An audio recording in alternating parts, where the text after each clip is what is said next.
You want me to sing? It's my birthday week. It's my birthday to fucking you. Happy birthday to fucking you. Happy birthday, Dear Wacey. Come on, give it to me. Give it to me. Happy birthday to Hit it. Hit the note, Foley. You got this. you. Hey, this is episode 80 of Cowboy Shit. I'm Ted. He's Wacey. It's his birthday. Let's Birthday go. pod. Birthday Let's pod. Go, shawty. It's your birthday. And it's actually Wednesday. His birthday was Monday, but he's still hungover. Another year older. Probably. I'm not, man. I get to do no birthday party, and I have 2 exams. I would have had 2 exams by the time this comes out. So like Monday on my birthday, I have an exam. Then Tuesday the 15th, I have an exam, and then my next one is until the 21st. So whoever scheduled these exams, I hate growing up. I hate it. It's just the worst. 20 man. Now It's that just you're the older, worst. now that you're older, this is like the first. This is the first year that I've started to notice that I'm getting older. Like stuff like I had my first like realization at the bar where I was like, I'm too old to be here. Or like, oh yeah. Yeah. Wait, you hear that? It's the world's tiniest violin. I'm not complaining. I'm just like making observations that I've had over the last little while that I'm actually getting older. Oh, it's your second puberty.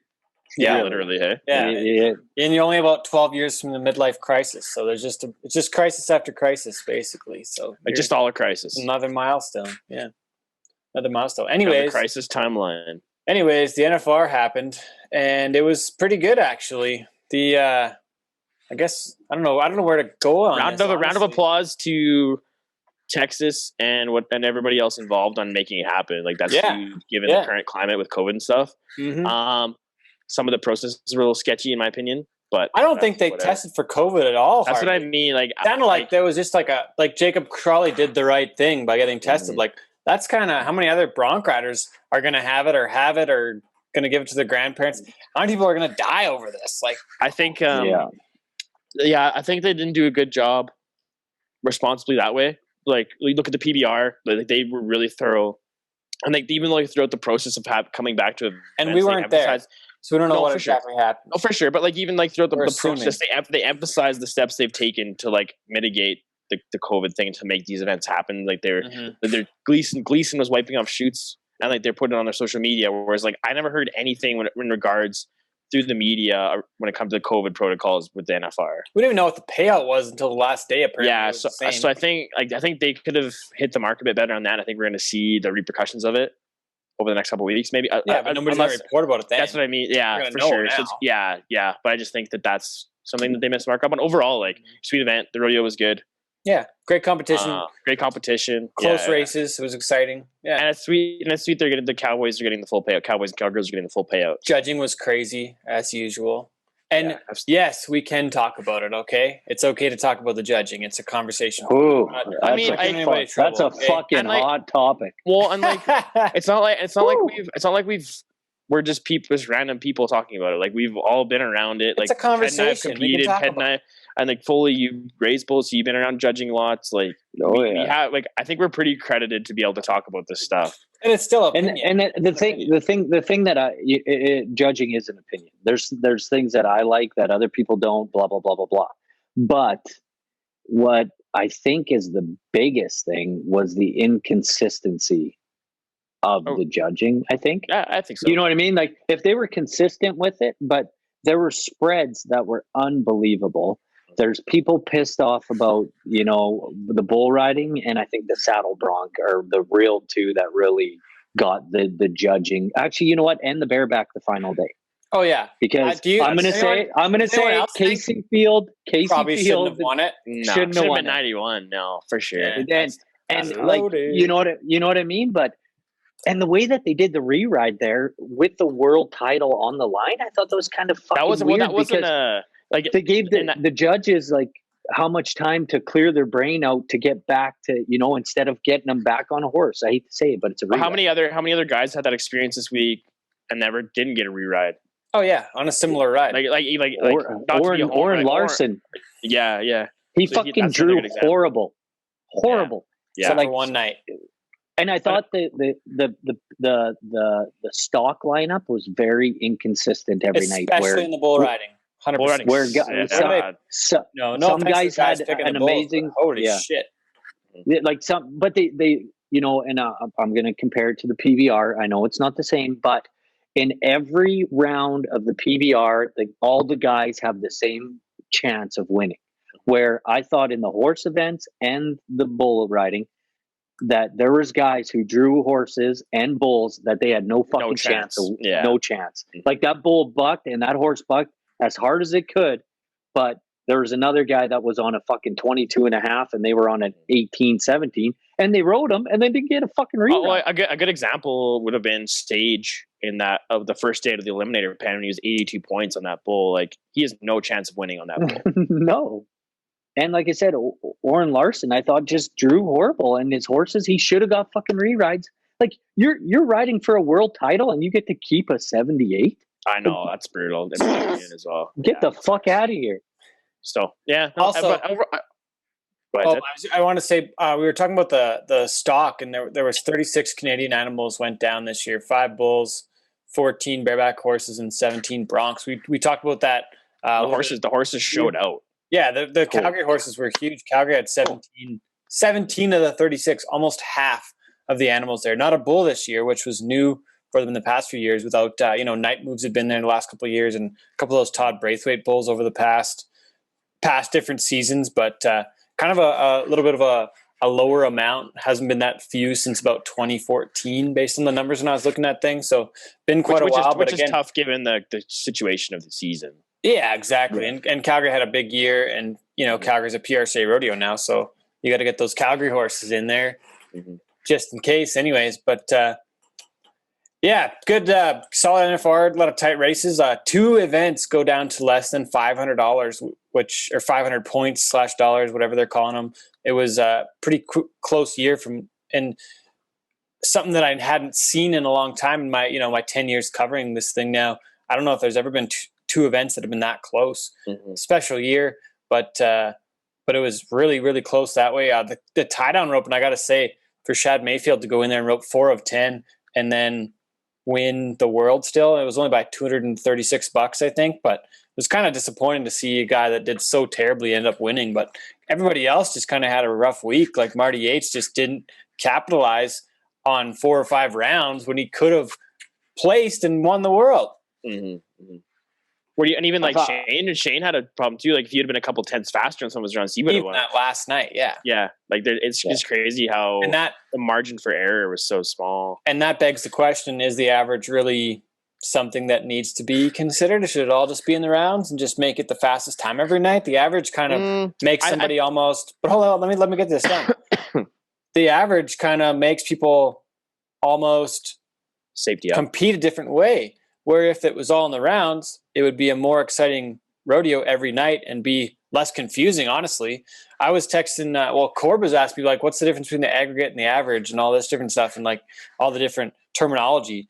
Why don't we just make it as easy as we can? Whoever makes the best ride that round, everything wins. Adds up, right? Like, simplify. We're already hard enough to follow. Simplify. So that's my point, Wacey. I'm sorry I cut you off, but, like... No, it's good. I agree with you. I agree with those points for sure. I think...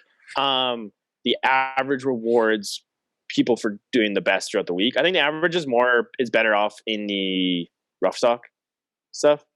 Because like if you're getting on the bull, like you still have to make the best ride. Where it's like with the average in a timed event, you can like safety up a bit and keep your average placing. Whereas like it's way harder to safety up in like the saddle mark riding or the bull riding. But that keeps guys from taking re-rides though. Yeah, essentially, for sure. Yeah, you know what I mean. Not that they give them out, but I just don't know if it's necessary. Like I'm questioning everything. Like this week, well, what if they're here's a scenario crossfire, for you, a bull riding scenario for you. Yeah. If one guy stays on and all your money's in the rounds, like how much money is he going to walk out towards the world standings? That shouldn't count. It should only be the first place points. The ground money rule is bullshit. That's a dumb rule. I don't know how that ever came in. It's a rule though. So it's a current rule, But the average isn't going away while that rule is in place right now anyways. Yeah, we're talking like pipe dreams that probably won't ever happen. But I'm curious. I just wanted to put it out there for the people to question it and wonder what the best system is. And I mean, like, that's my point. When looking at Shad's case, like, he should still be rewarded for having the best season, right? Yeah, but maybe that average doesn't count and everybody goes to the rounds, and then a guy like Shane goes after the rounds instead of going after the average. I don't know if that was what happened.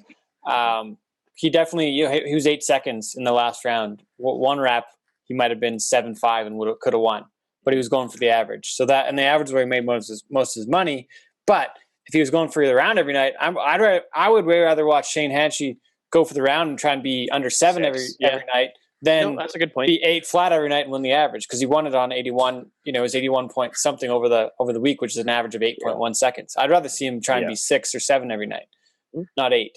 That's right. That's my point on the average. I think it might deter the competition from being the absolute best it could be every night. That's my point. That's a good point. You're a little reckless. Teddy I want to see things be a little bit reckless. Everybody it's way funner. It's way funner when it's faster. We're in the entertainment business. We're not in the rodeo business. Let's get that point. That's like how we talk, like on our like pick shows, like how, like I mentioned, it was slower in the barrel racing or whatever. That one tweet I made. But it's when it's faster, it's way more exciting to watch. 100%. I agree. I agree with that. People going for the rounds, it could add some better entertainment value for sure. Could be. We'll see what happens. We'll see. It is Vegas. We'll see what happens when we go back next year to the Wrangler NFR in Las Vegas. It was 1 year in Texas. It'll be back in Vegas in 2021. Hope that things are back rolling. But we'll wrap up the first half of the show. This is Cowboy Shit. I'm Ted. He's Wacey. We got Mr. James Foley, another guest host. Once again, this week on episode 80. It's almost Christmas time. Thanks for listening. We'll be back with our guest after this. Thanks.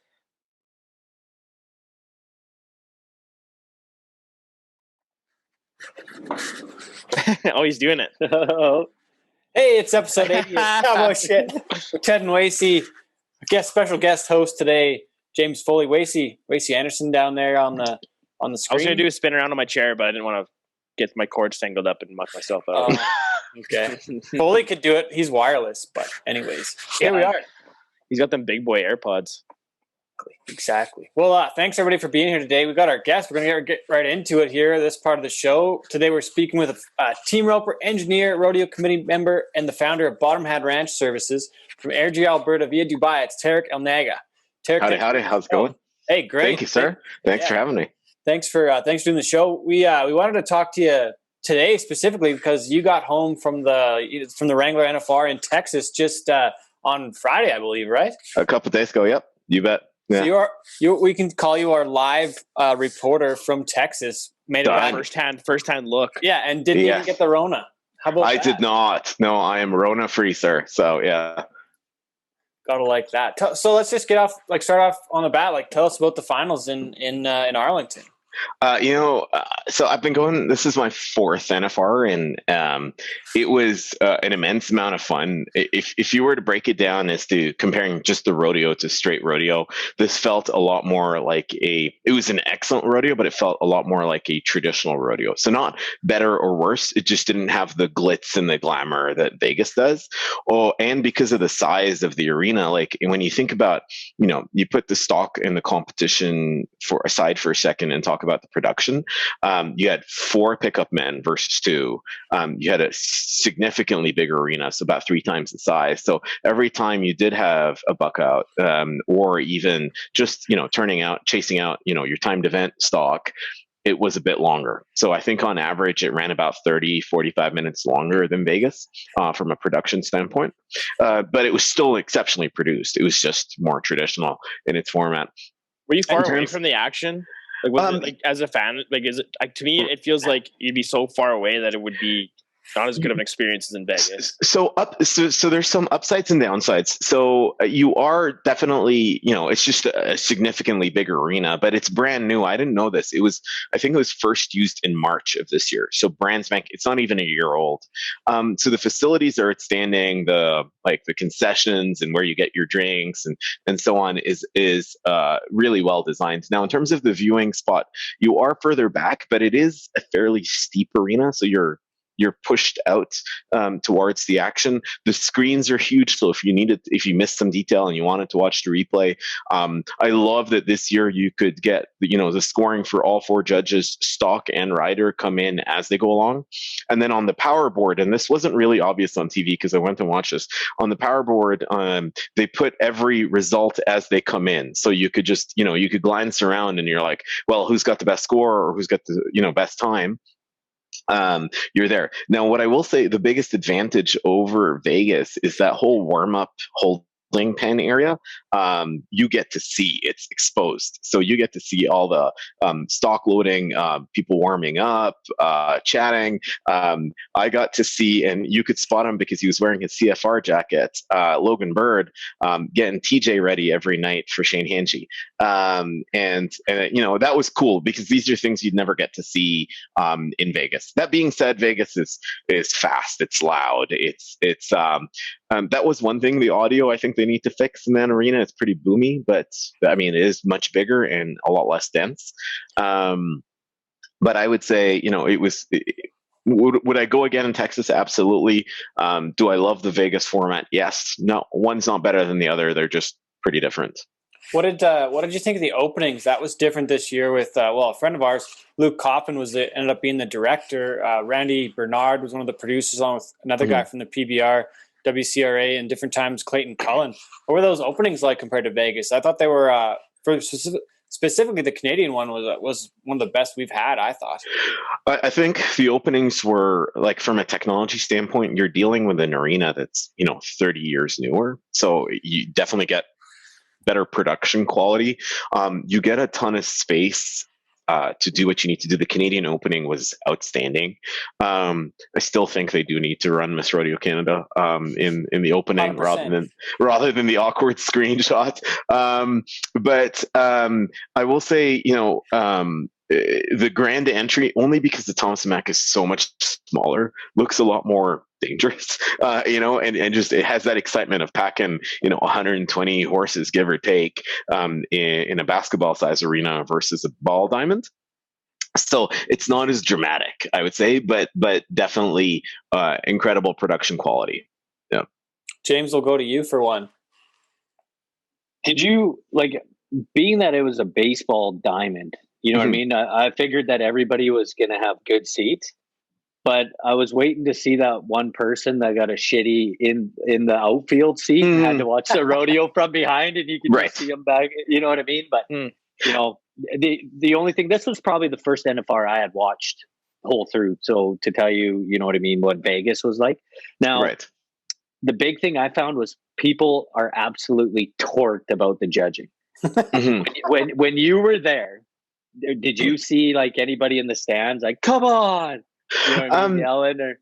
Yes and no. So you got to keep in mind this facility was running at less than half capacity, and the reason why it moved from Thomas and Mack to Arlington is because then they could space it out, and they literally had the seats zip locked or zip tied together, the ones you couldn't use. So when you bought your tickets, you were farther away from the next party, which was nice in the sense of convenience. If you wanted to get up for a drink or so on, you weren't pushing the whole row out, because quite often you were the only one in your party on the row.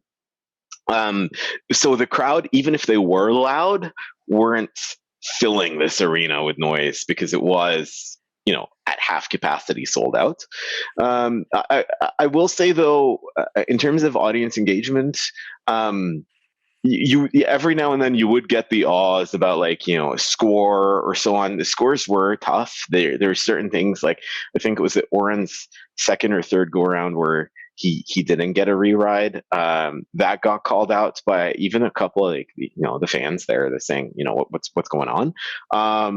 But no, nothing that stood out for or against. I think the star of the show, though, in terms of the audience, was easily Haley Kinsel. She is the one that got the crowd fired up every single night. And I think, was it JR's backhand loop? I was there for that perf.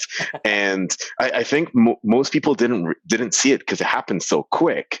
And because, to your point, you're further out, you didn't really see it as close. And then the announcers, and then when they replayed it, people realized it and then cheered for the replay rather than the actual run.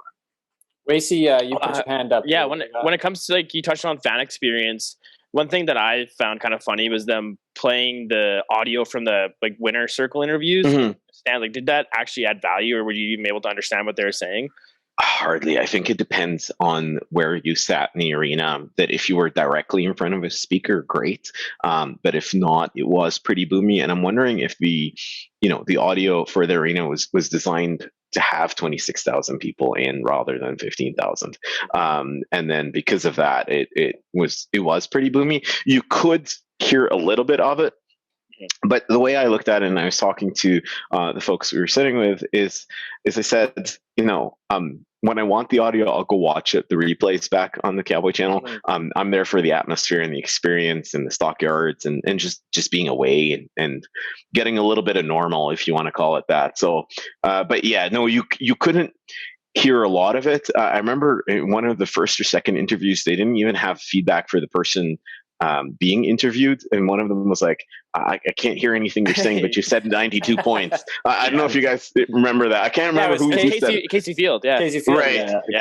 Yeah. So he's like, I just heard 92 points, but I can't hear a thing you're saying. So I don't think even the people being interviewed, like the competitors being interviewed, knew or heard a lot of it. And then eventually they put a speaker in front of them so that they can hear themselves. Yeah. Well, it's similar to what they do at, like, hockey games. They do, like, the between period interviews. Like, right. I can't hear what you guys are talking about. Like, it adds no value to my fan experience. Like, have more, like, engaging stuff rather than, like, people being, like you said, you can go back and watch an interview if you want to hear it, right? I agree. And I mean, quite often, talking about hockey interviews, they're always the same thing. We got to play better D. We got to get pucks in deep, all that sort of stuff. So, and I think one of the beauties of rodeo is, as athletes, those athletes don't have publicists and media folks and so on. What you see is what you get, right? They typically don't have media training like some of the other major sports. So that's nice. The dad announcement that happened yesterday, that was super, super freaking cool. But I would say, in terms of other things that could have happened, yes, you could have had sideshows. You could have had, I don't know, like they do in hockey, you could have had some junior rodeo or trick riders, for example. Like, there was no trick riders this year. Do you think that this has created some tension between Vegas and Texas now? Like, I know, 100%. Like, through the Cowboy channel, they really romanticized being back in Texas. Like, every other commercial is like, the NFR is back in Texas where it belongs and stuff like that. 100%. I think the thing about Vegas is there's the entertainment. Thing about Texas is that Cowboy heritage and pride. And even the fans there. There was a ton of local fans and a lot of fans from around Texas that this was an easier drive for them to come in. And I was talking to a couple of fans, and they said exactly the same thing. They're like, this lacks the glitz. I mean, if you're down for the concerts and the shopping and the fan experience and the casinos and the restaurants, plus the fact that you don't have to drive anywhere if you stay on the strip, those are all big pluses for Vegas. But when you look at the heritage and just the pride factor of, like, we are unapologetically Cowboy, I would say if the contract was up for grabs, now that Texas can prove that they could do the NFR, I think there will be a fight. I think that, having been to Vegas and spent the last 90, I've watched 90 performances in Vegas from 2010 to 2019. I guess even more than that, probably 95. But everybody comes into Vegas. It's 500,000 room nights. The amount of money that comes into Vegas off of that event, at tops in Texas, you would have had 15,000 by 10 is 150,000 maybe. But if people are coming from close by and staying home, there's not the economic impact the same way that Vegas has it. It's just not. I don't think it's going anywhere. There's way too much going on in Vegas, and I think they're going to pony up and bump it up if they have to keep it, because that's just too big of a fish to leave. I agree. Like, I was talking to a couple of folks, and I said, Vegas is probably really pissed right now. Like, they, Texas managed to pull off a really good NFR. I mean, it's not Vegas NFR, but they pulled. Got that Airdrie internet. Did we lose them? Got the Airdrie. He froze like that. They don't have fiber. They don't have fiber optic. There it is. He's back. He's back. Sorry, we lost you, Tariq. Go ahead. No worries. No worries. Sorry. So I was saying, I agree. Like, I think Vegas was upset that they've lost it, and they didn't lose it. They just lost it for the year. Right. Yeah, exactly. And I think that for the fans as well, and everybody's been talking about the size of the arena and the competitors, especially the Timies having to switch out horses to adapt for a different format arena. Team ropers have been talking a lot about how much left they get, which you can clearly see, right? Like, and I love Joe Beaver on Color, and he was talking quite a bit about that. But anyway, story for another day. Are we happy with NFR talk, or do we want to move on? Well, I think that one thing you got to touch on when you're talking about the NFR moving to Texas is Vegas puts a pile of money back into the PRCA. When you look at from a business standpoint, you look at all the sponsorships that Vegas itself brings. I don't think Texas can give that back to the PRCA. And with as much money as Vegas, the Mirage, South Point, MGM, those are huge players in the PRCA money that helps the PRCA to run. So I think you take that away. I don't think Texas, unless they get big oil companies to jump on board, they're not going to have that fund that Vegas gives them. I agree. And I mean, as a fan experience, like, you've got to rent a car, right? Like, which is a big and for people traveling in, that sucks. Like, personally, I'd rather go to Vegas and be able to get everywhere by Uber or walking, opposed to going. It's because you're probably staying in Fort Worth. You're not going to stay in Arlington. That's right. Like, and that's the thing is that's a 40-minute drive, parking, and just to get around, you've got to get a car in Texas. And there were no shuttles, right? So unless you Ubered, there were no shuttles this year. So it's a different experience. I would say, does it put Globe Life on the map in terms of being able to host another big rodeo? Yes. Will they keep it? No. Will the NFR go back to Vegas? Yes.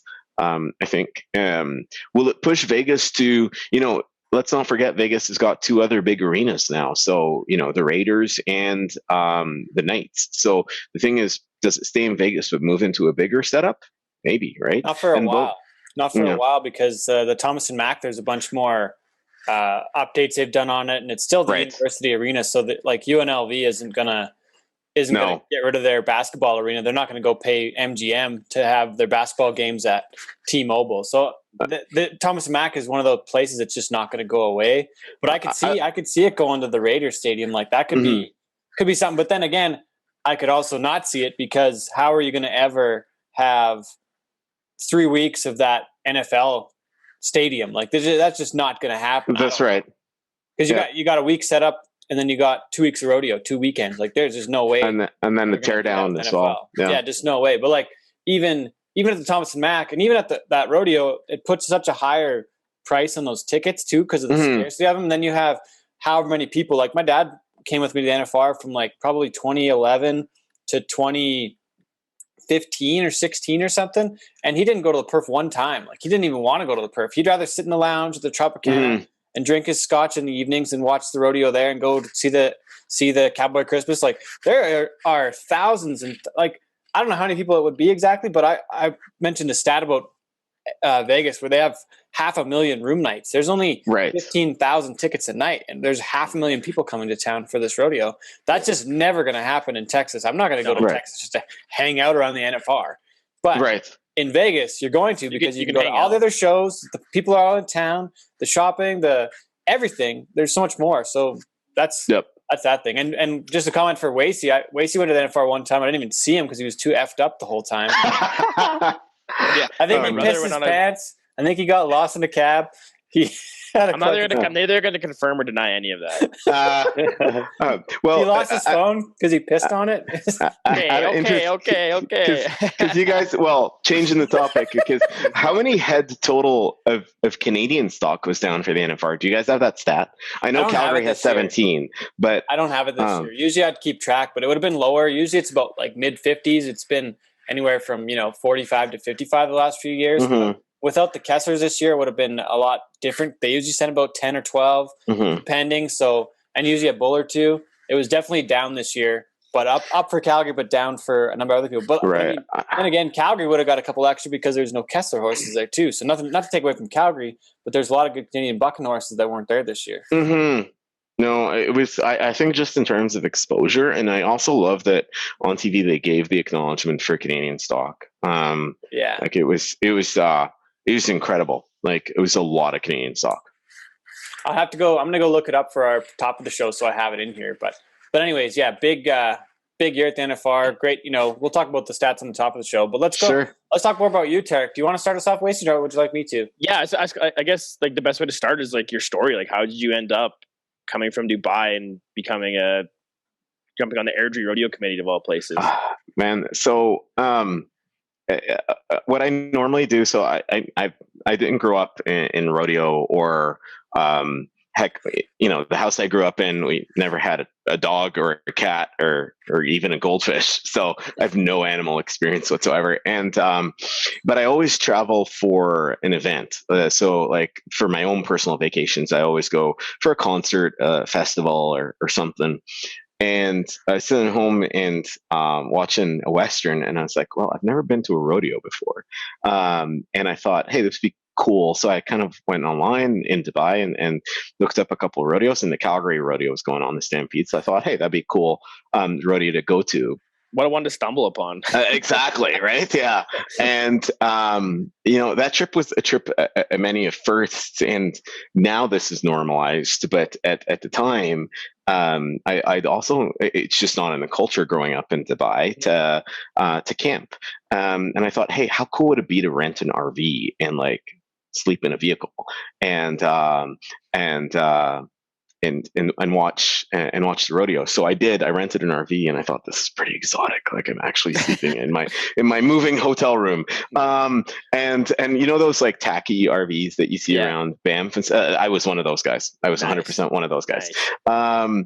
And shuttled from the campgrounds to the rodeo, and I had never been to rodeo in my life, and sat in the stands. And So what was like your initial reaction, like walking onto the Stampede grounds, like your first time ever at an event like that? It's just like, it's crazy. It's like it's out of a movie. It's everybody's in cowboy hats and jeans and in country music and all that, and you're like, wow, this is like what I saw online. And I bought tickets and watched the rodeo. And I sat in the stands, and I'm like, this is the coolest thing ever. I'm going to be on the other side of that fence. Like, that's exactly what I'm going to do. And something happened, and I went home and quit my job, sold the house, sold the car, made plans to move out here, and moved. I knew I wanted to be around Calgary, but not in Calgary. So I kind of get the quasi-rural experience. So it was going to either be like Airdrie or Okotoks or Cochrane, like one of the satellite towns around. Did you live in a smaller town like near Dubai? Or were you absolutely. Right I was a downtown boy, like through and through. Wow. So yeah. So I sent an email to the Airdrie Ag Society saying, this can sound pretty unusual, but I moved here from Dubai about 4 days ago, and I really want to get into this life. What do I do? And they're like, that's awesome. Sure. And then the president, who I in many ways call my Canadian mom right now, Brenda Moon. She is, by the way, fun fact about Brenda, she's the one that brought Tough Enough to Wear Pink to Canada. Wow. She's a 2-time breast cancer survivor. And had seen Tough Enough to Wear Pink at the Wrangler NFR and said, let's bring this initiative to Canada, and started it here. So she's like, yeah, absolutely. And it was really gracious, because really in many ways she gave me my break and gave me contacts of all these farmers and ranches. And then there was a ranch rodeo coming up in 2 weeks. So she's like, hey, you should go volunteer. And I did. And my job was to open and close gates and let steer through. And I was like, oh shit, that's like a real steer. I could touch that. So I'd absolutely never had that experience in my life. And then I started driving tractor, and one thing led to another. I got onto the committee.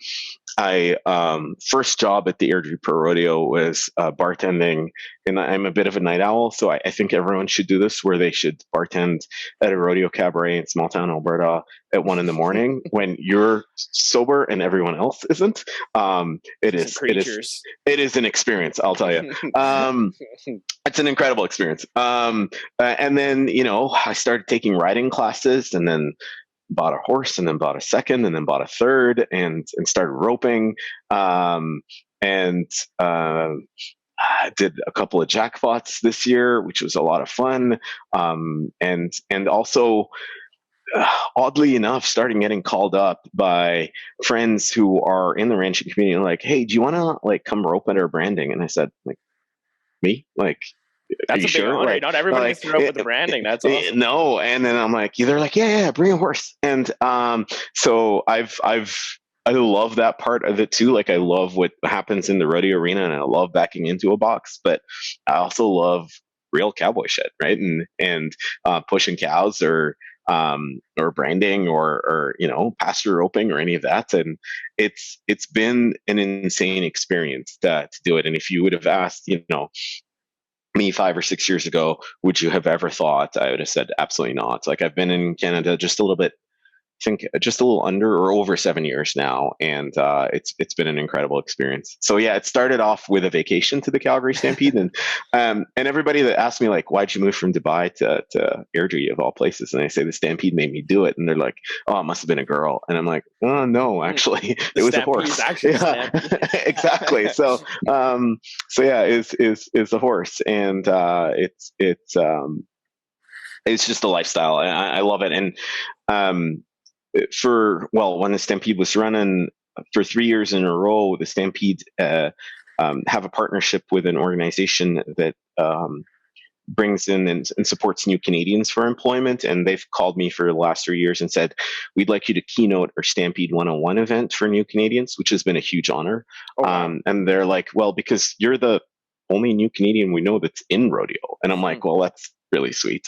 But these are people, Wacey, that have been, some of them have been in the country for 4 or 5 days, they've brand new with their families. And I tell them, the values of rodeo speak to me. And outside of the technicalities and the production and so on, the grit, the perseverance, the respect, the work ethic, and really the camaraderie behind rodeo, those are universal values that apply everywhere. And if you can see that, then you will appreciate rodeo. And that's what rodeo is to me, really. We got to talk about your upbringing in Dubai. Mm-hmm. What growing up that over there was like. I haven't been there yet. My dad talks about working there in the oil business in the early 60s, different times. Right. But I got to know about that. I'm so curious. I would say everybody needs to experience Dubai once, at least in their life, not necessarily live there, but even just to visit. There is no city like it in the world, in terms of everything that is new and opulent and flashy and wealthy and ambitious, I would say. It's there. Growing up there was definitely a really interesting experience. I grew up very city, but very fortunate with the experiences that I've had there. Obviously, oil is the industry that really founded the country in many ways.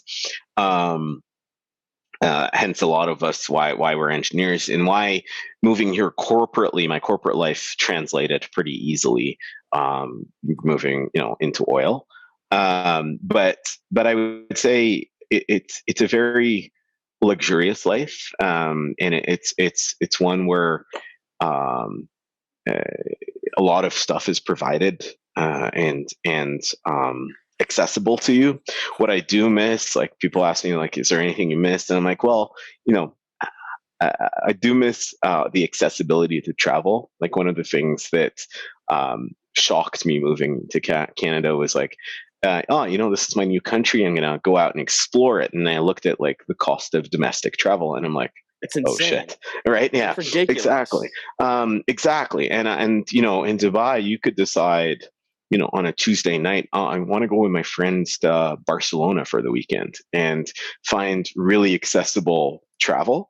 So I miss that. I'm very fortunate that I got to do a lot of that growing up. So that was a lot of fun.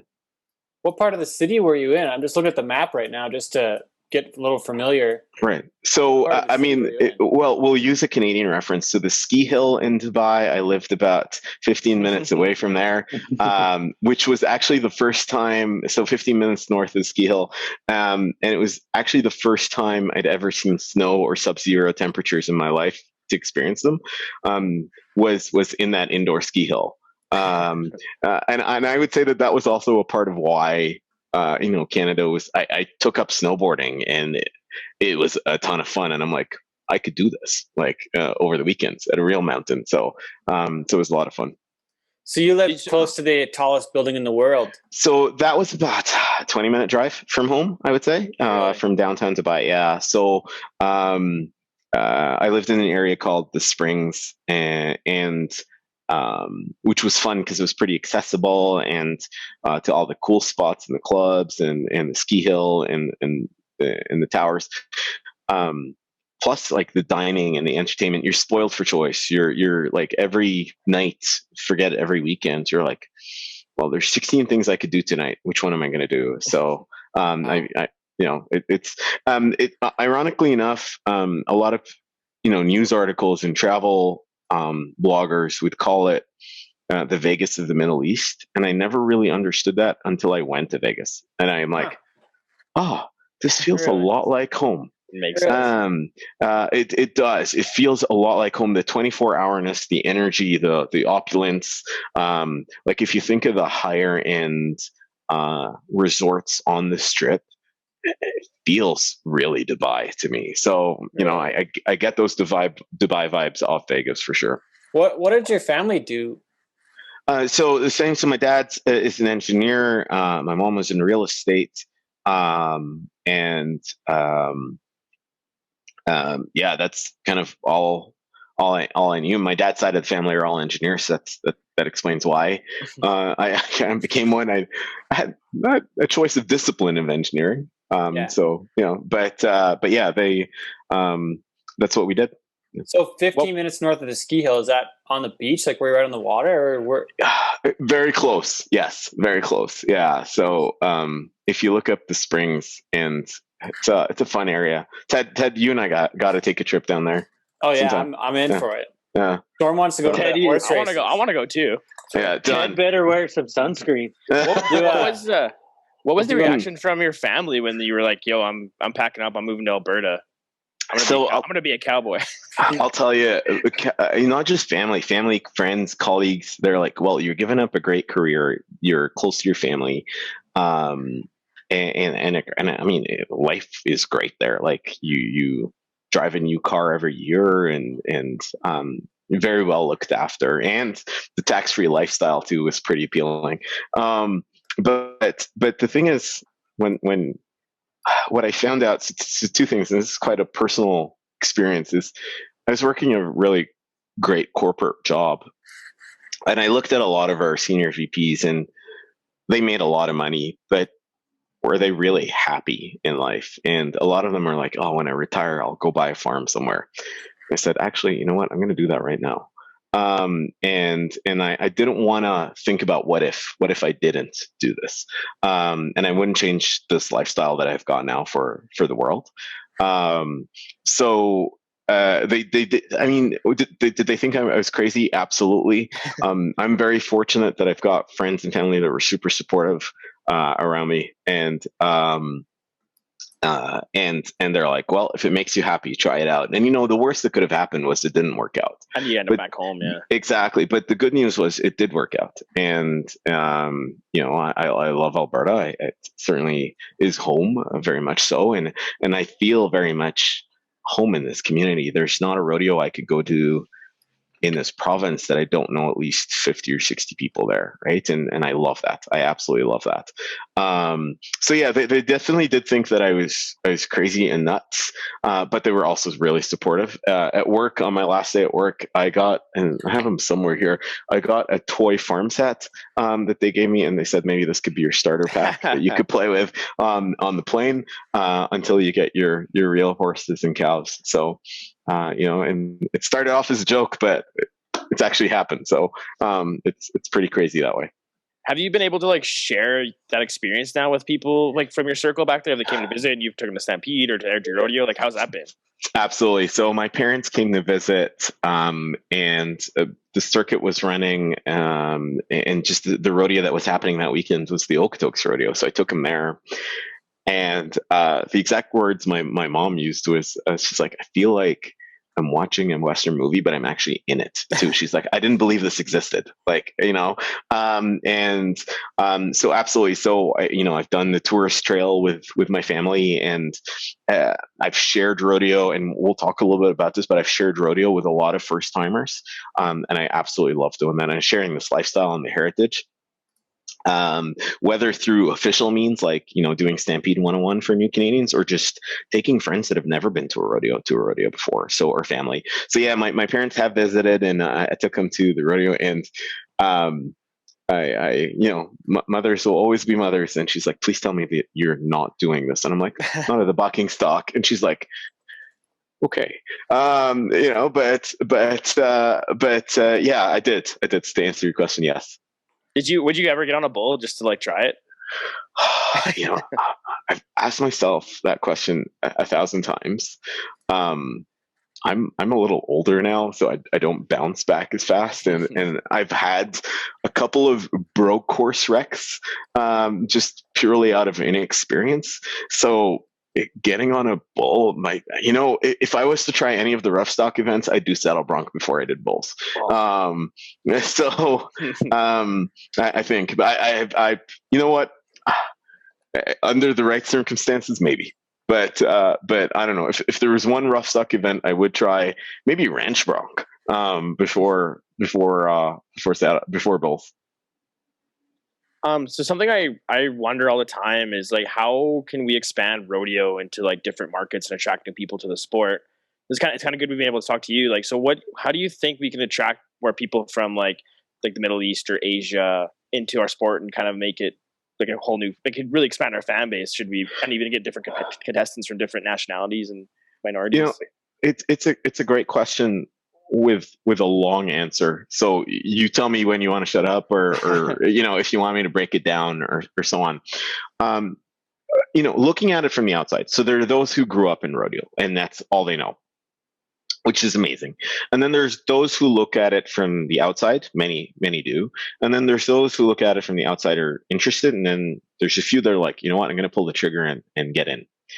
What I found is, sadly, if you look at it, and this is a little political, but if you look at it from the outside, the media and just general society has painted rodeo as this closed community that's redneck and non-inclusive and so on, which is incredibly far from the truth. I don't have family in Alberta, so the rodeo family is my family, and they feel exactly like that. And I have never, ever once in rodeo ever felt not included or marginalized or on the outlines or anything like that. I feel like part of this family, and I am treated like part of this family, and it's a big honor that I am. In terms of attracting folks to the sport, I think it's a mixture of exposure, education, and focusing back on those values. Right. So there's, yes, the technicalities of it, but I think if you sell the values of rodeo, those are pretty universal. Like people appreciate grit and perseverance and a hard work ethic. And so, one of the things I've been trying to do is educate a lot of rodeo outsiders on rodeo and the heritage and where it's come from, and so on. I started an initiative that started at the Airdrie Pro, and I took it to the CPRA called "This Is My First Rodeo." And what it is it's a pre-rodeo shoot tour for rodeo first timers, explaining rules, equipment, format. You get to meet stock contractors, competitors, the judges, even the entertainer, and you get about an hour and a half, very private, very hands-on tour of what a rodeo operation looks like. And I had pitched this initially to the Airdrie Pro, and we thought, well, is the idea going to work? Is it not? Etc. we have had guests from Sweden, New Zealand, Australia, Ireland. We had, I remember this, a retired couple out of Ontario. Their bucket list item on retirement was to get their pilot's license and buy a plane, and they did. And they flew into the Airdrie airport and took a cab to come watch the rodeo and did the tour. And I'm like, what brought you to Airdrie? And they're like, we wanted to watch a rodeo.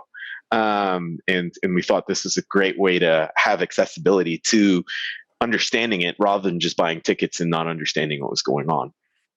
So I think, to answer your question, the more education we could do, the more exposure.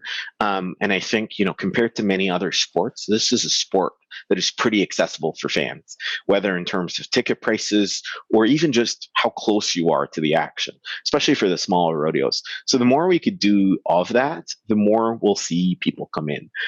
That's from a spectator standpoint. Now, it's a whole different story as to how we can engage folks from a competition, sponsorship, stock and equipment. But at least from a spectator standpoint, there's so much we could do from an education standpoint. What's your thought on Lemmy, on his story? Because there's a guy that wasn't into bull riding, decided, hey, that's something that I want to try, got on a bull to find out that he is the best bull rider in the world. Right. And now he's succeeded to being, something that there's guys that have rode bulls for 30 years that haven't been able to do what he's done in 6 years, 7 years? Right. Like the guy's a phenom. So for a guy coming from your standpoint or your point of view, is that somebody that you look at and go, you know what? Absolutely. Like, I think, rodeo does get a better rap for not being diverse. It is, I think. And I think you've got stories like Lemmy or Junior Nogueira is from for the Timies as well, right? Like, and what the Brazilians have done and the Mexicans have done for bull riding, for example, and how it's exploded in popularity is amazing. So now the question is, who let Lemmy or who gave Lemmy the opportunity to get on a bull? Like, those are the people we need more of as well. So we don't just need the Lemmys, but we need the people that give opportunities to folks that don't have that opportunity. So let me give you a personal experience. This last roping season, if you want to call it that, there was quite a few CFR finalists that came in my corner and said, hey, you're a beginner, but we're going to help you because we want to see you succeed. And we see the passion that you have. Those are the guys that unlock opportunities for people that aren't in the community. And those are guys that, because of the rodeo season being cut short, were available for classes and support and coaching and mentorship and so on. How do you bridge that gap between them though? Like, cause you had that access cause you were already integrated in the community. Like, so would you bridge that gap from someone completely new to like the CFR guys or guys to teach them? So I think what we don't have a lot of, I find in our sport is, and this is one thing I'm trying to tackle, is accessibility to beginner clinics or beginner events or orientation programs, like just 101 programs, whether it's bull riding or roping or bronc riding or so on. So if you don't have exposure to the community, or you don't have exposure to the sport one way or another, you were either born into it or came by it or so on, it is really difficult to come in from the outside, and not because it's exclusive. So let me point that out. It's not because the sport doesn't want you or these people don't want you. You just don't have the accessibility, and whether that's the infrastructure of social media or clinics or internet websites or so on being available saying, hey, I want to learn how to ride. Like in Alberta, it is not easy to find someone to teach you how to ride. Just forget, for rodeo or competition or so on.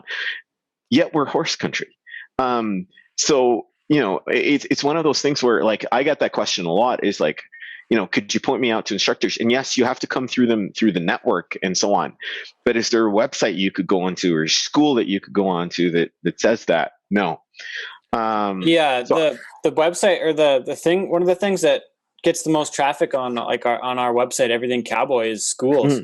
I make a point of making a list of schools every year. Perfect. Because there's tons and tons of people looking for that. Like there's thousands, and they're all across the country. They're looking for these schools. I get emails like randomly, like, "Hey, where do I send my kid for steer riding school?" There was a guy the other day that I grew up around. Like I played hockey with his brother when I was like 6 years old, and he was looking for mini bull riding for his kid. Like it was the coolest thing. Then he bought some Cowboy shit merch too on the website. But it was the neatest thing. He had my cell phone number from my dad because he's my dad's neighbor. And he called me up. He's like, "Hey, how do I get my kid in this?" Like that's one thing that I do find promising is people are looking for it. Like 100%. There's like one, like where do you like? If I wanted to go to a team roping school, there's what, like one anywhere maybe that's public. Exactly. Crazy. Exactly. And I think, the US probably does that better a little bit than can in terms of infrastructure. So we've got a great rodeo circuit here and great rodeo athletes. I would say just the accessibility infrastructure here. The other thing is, for example, college rodeo is huge in the U.S. It's a recognized college sport. It's you could get a rodeo scholarship in the U.S., whereas in Canada, correct me if I'm wrong, but you can't. A little bit. You can. It's not the same degree. Yeah, it's really only Vermilion and Olds. They're such agricultural colleges. So I get what you're saying. But the whole college rodeo, the whole college sports thing in the States is a different animal than it is. Oh, for sure. But I agree. I think in terms of infrastructure and accessibility, and I know about team roping a little bit more because I'm in that community. But if you look at like team roping jackpots in Alberta, I think up until they shut down, the lowest number you could get into was either a 7.5 or an 8. So what about the number? So what about the ones and twos or the zeros? Exactly. Right? Like just started. Yeah. Exactly. Heck, what about a number 3? Like the serious beginner, I call it. Where are you at now? Right. So, oh man, I am still a serious beginner. Let's call it that. Yeah? So yeah. You haven't broken into the system yet. Is that what you are? No. Well, the thing is, this was the year I actually wanted to card and get a number, but I had a pretty decent rec last year that. Tell us about that though. You mentioned that before. You got in a full on shit. It was rope under the tail. Oh, geez, no. I was actually healing, and I shouldn't have been to start with, and not with 9 months of riding experience. And steer turned to hard left. My horse turned to hard left. I didn't. You went straight. Well, I went a hard right, straight into a steel fence, head first. Oh no. So, I was in the ER in probably less than 15 minutes, which was an experience. I ended up getting 13 stitches to the head. Nice. I tore a muscle off my arm, and I cracked a couple of ribs. But it was a very humbling experience and a very educational experience. One, I thought Timies shouldn't wreck. Like I thought, but you were wrong. Exactly. Of all the sports, I'm knocking on the door of my 40s here. So I thought of all the sports, Timies are the ones that don't wreck, and apparently they do, or at least the inexperienced ones do. A lot of shit going on in the team roping. Yeah, exactly. And what it did was it put me back and say, okay, these are all the educate. And then I went back to my coaches. And I'm like, well, I need to focus now on when things go sideways and how to manage when things go wrong rather than when things go right, because I need to focus. It's easy to do stuff when it's going easy, but that's when shit starts going sideways, you need to know how to get out of those scenarios for sure. Exactly. And just work on becoming a better horseman and a better rider before I became a better roper. And I spent a whole winter doing just that. Like I didn't pick up a rope for a whole winter and just focused on riding. That being said, I was kicked out of the ER and told to rest. I was under concussion watch for a while. But I was on a horse 5 days later. Right. And I said, if I don't get back on, I don't know if I will. So I have to get back on.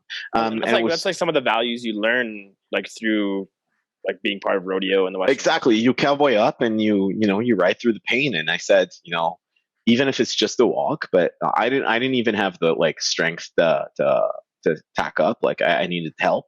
But I got back on and I said, you know what, I'm gonna come back on and 7 months later turned to steer again. So it was nice to do that. And I had, like, again, when you talk about rodeo community, like everybody was cheering for me. Like, I don't know, it was the NFR or something, just because, you know, I was back in the game. So it's a good feeling because you like defeated that monster though. Like even like, I'm sure Ted could speak to it too. Like after you get hurt and you come back to an event, and you finally get that one road. It kind of just builds up that like that you can still do it.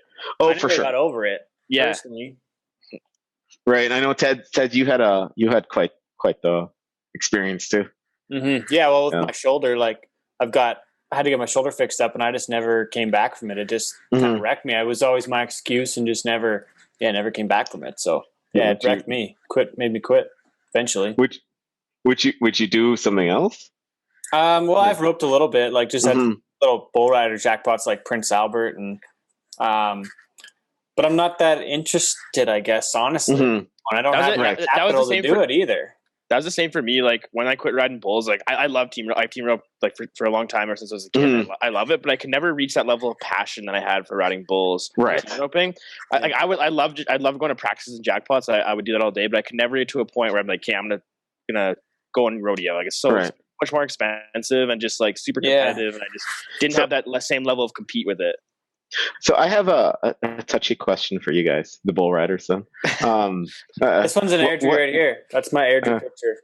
Nice. Oh yeah, I recognize them. Shoots yellow too, right? So yeah, what could the PRCA/CPRA learn from the PBR? Oh, so many things. Things. This is a thing we talk about on every show, I think. I don't know how far we need to get into that right now. Yeah, I hear you. But that's another show in itself. Done. You know, because it's one that I've always wondered.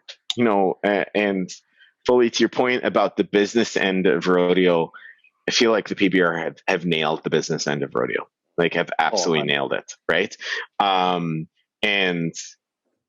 there's a big question as to, you know, and to answer your question as well as how to expand the rodeo audience. I bet you PBR has a lot of folks that watch it that are from the city or not from the rodeo or so on. How do we expand that? Like, you know, there's a lot to learn from the PBR.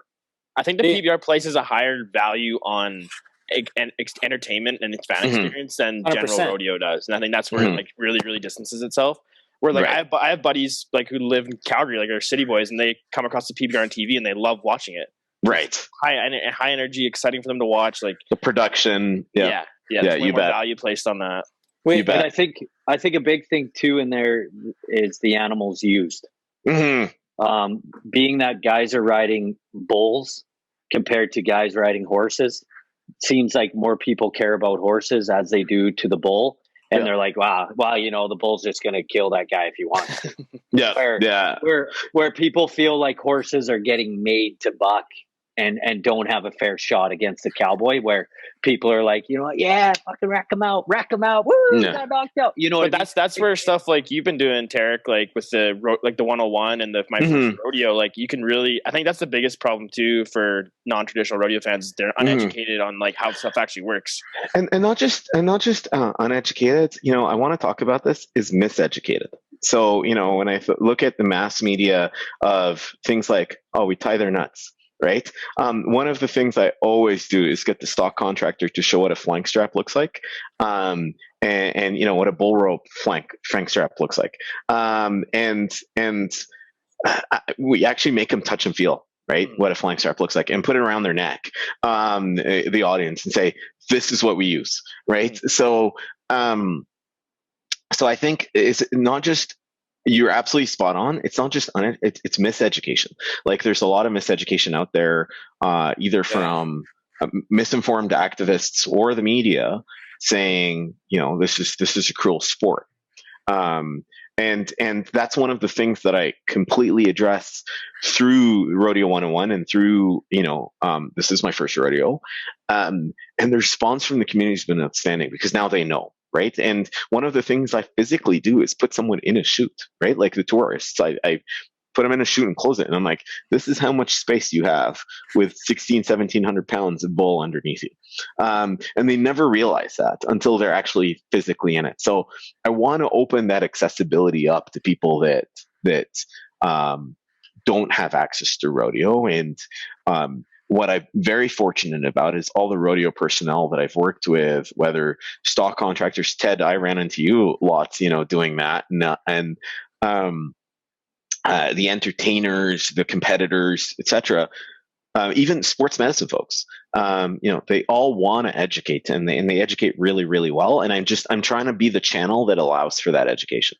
Mm-hmm. I'd love for you to do that with like some activists, like the My First Rodeo thing. I think that would change a lot of people's, like, for them to actually get the experience. Absolutely. And I mean, you know what? I'm happy. Like, my rodeo skills are terrible.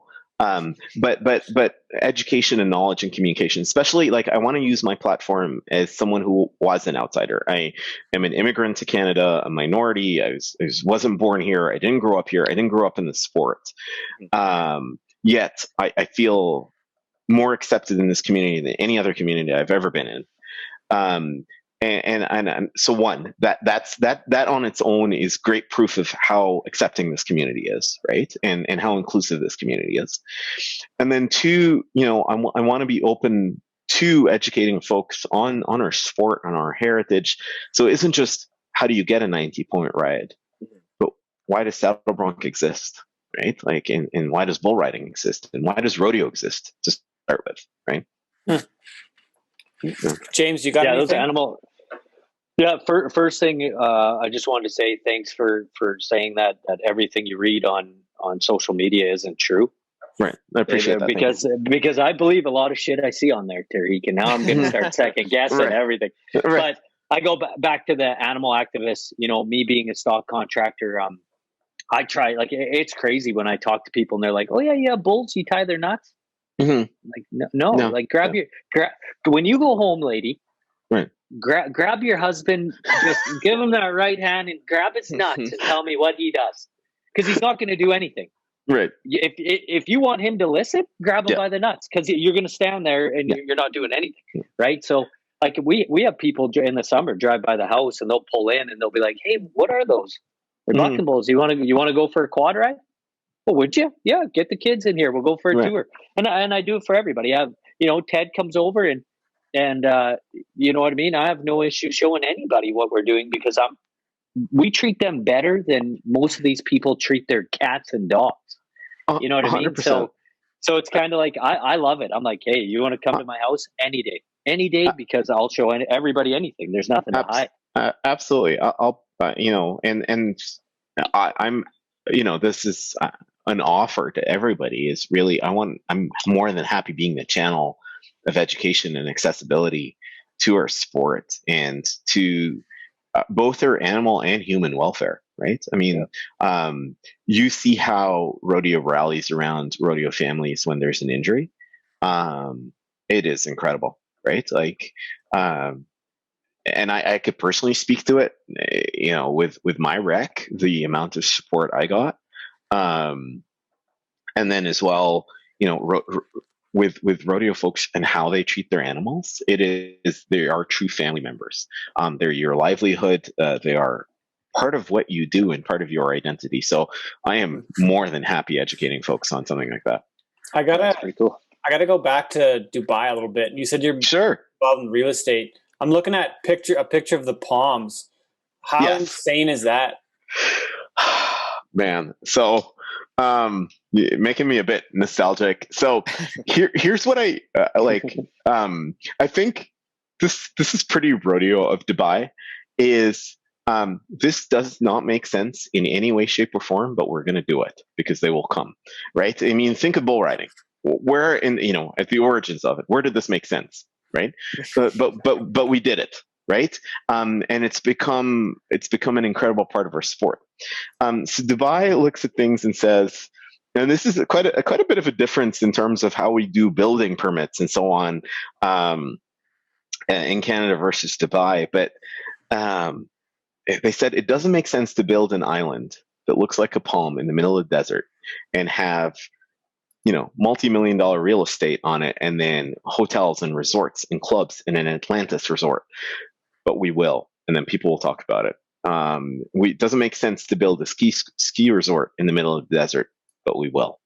Right? And it's kind of that build it and they will come get her done type mentality. That Field of Dreams. Exactly. It's about Dubai. Exactly. And the thing is, like, it is more, when you talk about architecture, Ted, and getting stuff done, the more outlandish and outrageous it is, the better. Like, it is a construction, an architect, and entertainment playground where it is the more daring it is. If it's never been done before, we want it, right? Rather than something where it's like, we let someone else try it out first, or who's going to come to this, or this will never work out. You'll never hear those words in Dubai of like, this will never work out, because it's like, and some things don't, but it's a question of like, what, it's about being gutsy and saying, let's give this a shot. What's the craziest real estate you've seen when you were there? So there's some pretty rad things that have been done there, whether commercial or residential. So when you think of like residential real estate, so they dredged up a group of islands in the sea that looks like a map of the world, and you could then go ahead and buy Australia and build, a home. And so if you look up the world islands online in Dubai, and you look in an aerial view, you could then buy one of those islands and then build your home in whichever way you want it to build on.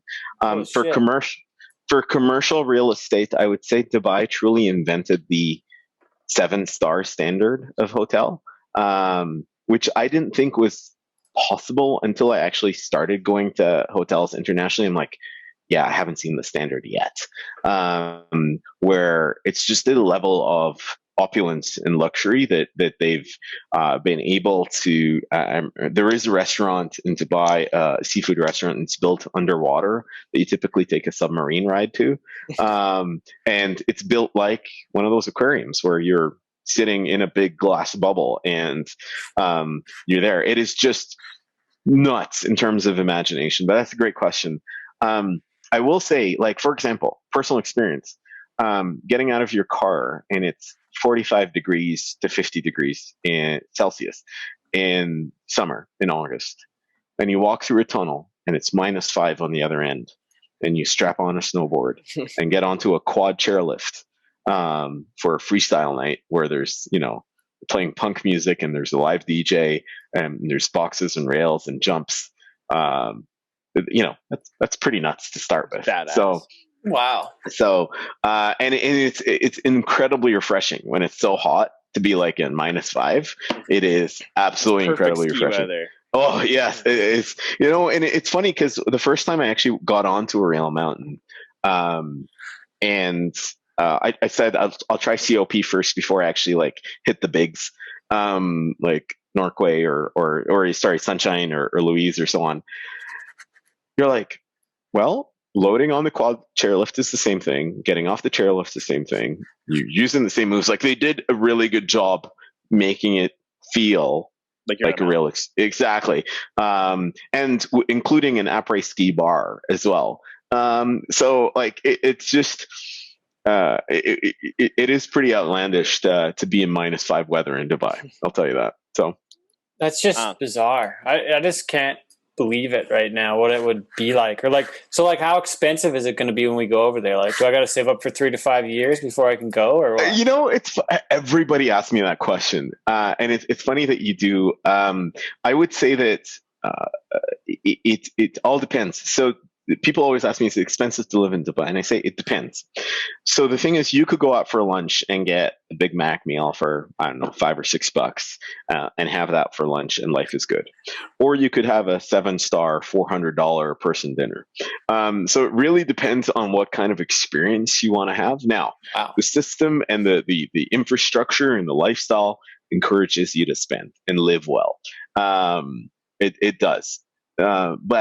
But I mean, it's not necessarily a bad thing. Again, if it's one of those things where they've just built a great industry on tourism and on luxury and so on. But no, you know, like I was looking, talking about domestic travel. Like I was like, hey, it'd be cool to go to the Maritimes, and I'm like, it is cheaper to go to Paris than to go to the Maritimes. It's cheaper. It's more expensive to go to Grand Prairie than it is to go to fucking Phoenix. Exactly. Right. So the thing is, I remember looking at tourist packages to Dubai. It was like a week, hotel included, and flights for like $1,200. And I'm like, $1,200 wouldn't get me to Halifax. So so what's the rest of the country like? The UAE? So it depends. So Abu Dhabi, which is the capital city, is, think of it as like the split between New York and DC, or Ottawa and Toronto. So one's the entertainment financial capital. The other is the political capital. There are a number of smaller emirates that are great to go to. Like one of my favorite, Fujairah, is like our beach resort town. It is the Cancun, where you go out and have a staycation for the weekend and spend it on the beach and how far is that? Get away. It's about an hour and a half. I mean, that's all it is. It's not very far at all. Yeah. No, I mean, it is a small country in terms of footprint. And that's the best about it. You could get the crazy kind of wild Dubai experience. You could get all the museums in Abu Dhabi if you wanted more of like the culture fix, or big events. Like Abu Dhabi's got a great Formula One circuit. And a big motorsports circuit that runs there.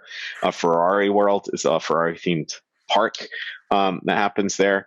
Or you could go out to Fujairah and spend some time on the beach.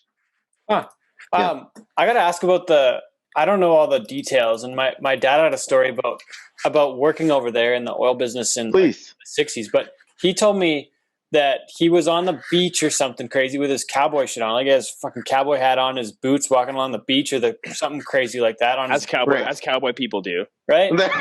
Give me 2 seconds. I need to just plug in because I'm losing battery. Okay, yeah. The cowboys are the only people who go out to the lake for the weekend and wear jeans. Wear their jeans and their boots. Ooh. Yeah. But one time, my dad fell asleep on the beach with his Wranglers on, shirt, no socks. Burnt his feet so bad that he had like 3rd-degree burns and had to wear. Oh no! Oh yeah! Nobody woke him up. No way, Johnny. Suck it, Johnny. I want to talk about cowboy dressing here in a second, but no, keep going. So you're saying. So my dad's in Abu Dhabi, and he's got his cowboy shit on, and I think I don't know where he was at. If he was, we recorded the story with him back in I think like October or something. Anyways, but. He was walking and he actually ran into one of the sheikhs over there. And I'm looking at Khalifa City, and I remember him saying Khalifa. I don't know if it was Sheikh Khalifa or what. I don't know all the details. I got to go back and listen. But one of the sheikhs found him, and when he had his cowboy shirt on, and Dad went and hung out with this guy, and it was just totally absurd. It was totally nuts. So it's. I'll tell you this much about the Middle East and Middle Eastern hospitality. When you talk about Southern hospitality or Western hospitality, they're also very similar, right?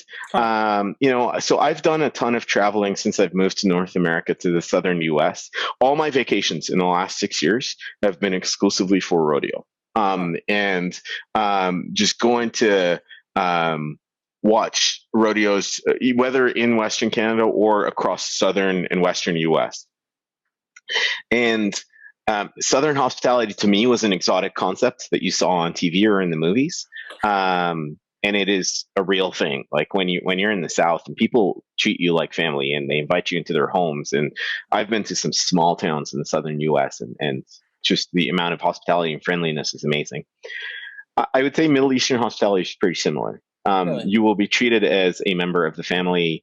If anything, it goes the other way around where it's like, you must feel like a member of the family. Like it's really? They go out of their way to make sure that you feel at home and you're fed and looked after, and you'll make friends for life. So I'd say it's a very the hospitality level there is so yeah, from a social standpoint, it is a very welcoming community and it's very social. It's very tolerant too, I would say. Again, contrary to what the media would tell you about I've gotten 1,000 questions moving here about like things like, oh, can women drive and all? Yes, of course they can. And, and that sort of stuff. So it's, what's life like there? Is it pretty restrictive? It's not, it's a very open and tolerant community. The UAE is very progressive in that area too. Correct. So yeah, there are some neighboring regions that might not be, but the UAE is pretty progressive. It's like also, sorry, go ahead. No, please. Well, I'm going to say, like, you grew up speaking English. Like, your English is your first language. It is. So I do speak Arabic as well. But I went to an American school in Dubai and an American university in Dubai, actually set up by Texas A&M. So it culturally, I would say it's a really nice balance of Middle Eastern and Western, right? Where if you sit either side, you could pick up a little bit of both or either, right? And even from a retail standpoint, so I have friends from Saskatchewan that just moved to Abu Dhabi, and the first thing they did after they left the airport was they went to a Tim's in Abu Dhabi, and they're like, okay, we have landed, we have arrived, right? So there's a Tim's on probably every corner in Dubai and Abu Dhabi right now. Yeah. Do you guys wear your shoes inside your house? That's great. That thing. Great. No, that's a great question. So when you think of, and I only realized this when I went there this last year was the first time I went. When you think of architecture and construction and norms, think New Mexico and Arizona. So the buildings are built to keep the heat out and the insulation in, so tile, and there's no snow on the ground or muck because it's super dry. So yes, you can wear your shoes indoors, 100%. Most of the flooring, whereas here we have wood and carpet, is tile because it's cool. There, or ceramic or marble or so on. So, the closest I would say in terms of desert architecture and what a home would look like, think Arizona and New Mexico, especially southern Arizona and New Mexico. And I asked that question because everybody in the southern states wears their boots inside their house, and it fucking drives me nuts. Right. So there you go. My mom would beat me. Yeah, if you have an American come to your house, like a buddy of mine showed up one day, and he just walked right through the door into my living room, and I'm like, "What the fuck are you doing, man? Take your shoes off." Yeah. He's like, "Oh, sorry." I'm like, "Yeah." And I would say cleaning this floor? And I would say it's where in the U.S., right? So, like, if you got somebody from Montana visiting, they likely won't do it, right? But if you've got someone from Arizona or New Mexico, where it's desert and dry, I mean, I would say in terms of topography, like, I went to New Mexico for the first time last year and Arizona this year for the Tucson Rodeo, which I think is the coolest name for a rodeo ever. La Fiesta de los Vaqueros. Very cool. And the Canadians cleaned up on that one, by the way. All the Arizona Canadians, I would say. It is. Yes. So that's a great question. So please ask me all these weird questions you always wanted to know, but didn't want to ask. So I love that. I absolutely love that. Yeah. I wanted to ask about, like, you mentioned how you've made like all your vacations the last however many years for rodeos down south. Like, what are some of your favorite spots you've been to, and what kind of can you compare to like what Airdrie offers for their rodeo? Great question. So Wyoming holds a special place in my heart. So I've been there twice now, Cheyenne and Laramie. And what I love about Wyoming is how they've put their foot down and said, we are unapologetically cowboy. That is who we are. And I love that. And I wish we saw a little bit more about that in Calgary, but we could talk about that later. That'll be our next point. But I mean, the thing is, Wyoming, I have a lot of love for. I did a bison push in Wyoming, a bison drive, and that was just absolutely incredible. The Tucson rodeo that I went to this year was brilliant. And I've been to a couple of smaller Texas rodeos. I'd say if you've ever been to the Fort Worth rodeo too, that's a ton of fun. I did that earlier this year too. I lost you, Ted. Are you still there? I turned his camera off. Okay, fair. He must be picking his nose or no. Fair enough. And then of the southern states to I'd say New Mexico and Arizona hold a special place in my heart just because they're deserts, so it feels like like you're home. And then just for straight up, either I would say heritage or entertainment. Tennessee. So Tennessee is not so much a rodeo state, but a country music state. And then Kentucky for bourbon. Shit's going sideways. Yeah, things are going a little. we got that good fiber optic internet. Well, Wacey will holiday schedule. We're back in here. Oh, we lost you for a second there again, Tariq. So if you could repeat that. Sure. No. So where'd you lose me? And I'll go from Kentucky. Yeah. So Kentucky for bourbon and horses, I'd say and chicken and waffles. I'm a huge chicken and waffles fan. So was a ton of fun. Colorado was a great experience. The stock show in Colorado, and very similar as well because it's a cold weather rodeo. So I've been trying to get the majors in. The big five, if you will. Houston Rodeo was an interesting experience. Now, when you talk about an extended production, that is really extended production because there's such a big footprint that, every time there's a buck off, it takes a minute to get the next shoot ready. But I'd also love taking in more small town rodeos, and I think there's a charm to both. There's a charm to going to Cheyenne. On my list that I'd love to get to is Pendleton as well. So that's I think the nice thing about smaller rodeos, even for Airdrie, for instance, is it's so much more intimate. As a fan experience, you're right there. And I went to college in Texas, right around Fort Worth. So all the small rodeos we go to there, the fans you're right up close to the action. I think it just creates a whole different environment than them big rodeos. Absolutely. And I mean, the thing about Alberta rodeos is they're great. The atmosphere is amazing. Whether you go to a bigger one like Ponoka or you go to some of the smaller ones or some of the FCA rodeos or so on, and it is a really good time. The community there. So yeah, I'd say, whether in Canada or the US, and I think a lot of people, including many folks that live in Calgary, don't know that there's a big rodeo circuit in Alberta. So that's part of one of the things I've done is I've taken perhaps a lot of people that have seen the Stampede before, but have never seen a small town Alberta rodeo to an Alberta rodeo.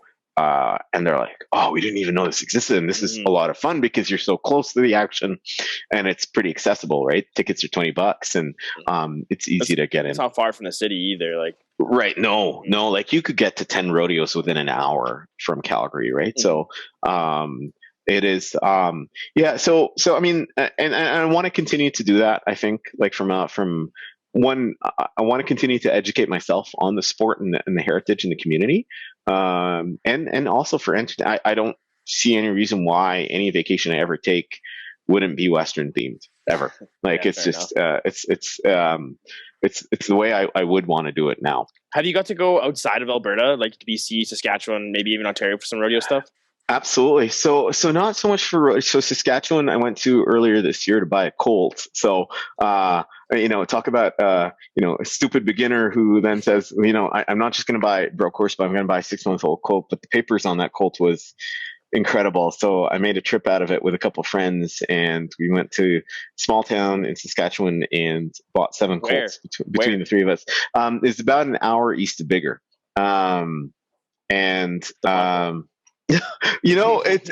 it was. I love Saskatchewan. I have a lot of love for Sask. I'm from Saskatchewan, so right. I mean, Kindersley, you got to drop in. It's like the bull riding capital of Canada. Dakota Butter, and it's so desolate there, though. Aside from Kindersley, you go southeast or southwest of Kindersley, it's nothing. Nothing is correct. Right. I have even a lot of trees don't grow there. Right. That's how they don't even want to. Everybody harps on Sask. I love Sask. I have a lot of love for the prairies. Go Riders, baby. And I think also because I'm a desert kid, so I like open flat spaces. So I went to Sask earlier this year and got a Colt that I'm hoping is going to be a replacement rope horse in a couple of years. But just the papers on that horse look really, really promising. And then within BC, I've been before. I think BC had a time where, and this is going to get touchy and perhaps piss off a few. Do it. Piss off a few viewers, but I think BC was ranchy at a point of time and was rodeo, and has gone full apologist on the rodeo community. Like there's, I don't know. Yes, I know that there's still some pro stops left on the rodeo circuit. Like you think Armstrong and Williams Lake and so on, but I think that's fading, sadly. There's a lot of agriculture in BC, but I get what you're saying on the Cloverdales where the city banned the timed events and Luxon on the island. Like let's get into that talk a little bit. How you're saying unapologetically, like let's talk Stampede changing the truck wagons to 3 wagons instead of 4 and less outriders over the last few years. And what do you think there? Like I think they're almost gonna go away with it soon if we're not careful. I hate to say it, but I'm scared. You see, I'm pissed off and scared too. So the Stampede literally was my first rodeo, and the reason why I uprooted my life and moved here and got into the lifestyle I'm in today. And just over the last few years, I've been looking at the rodeo, and you've touched upon a nerve here. Is we're almost apologetic about our Western heritage now. And not us, like not us guys talking, but more so as a city and politically and in terms of public planning and so on. I look at it and I say, we're trying to make the Stampede this multicultural music and entertainment and food truck destination, but not a rodeo. So many people I talk to in Calgary, like they just don't even go to the rodeo at Stampede. They just go for the midway. 100%. And the number of tweets I read this year about, yay, so many horses aren't going to die because the Stampede has been canceled. I'm like, actually, more are going to die. Because the income that the stock contractors and truck guys are going to lose this year means the horses that don't make the cut aren't going to make the cut.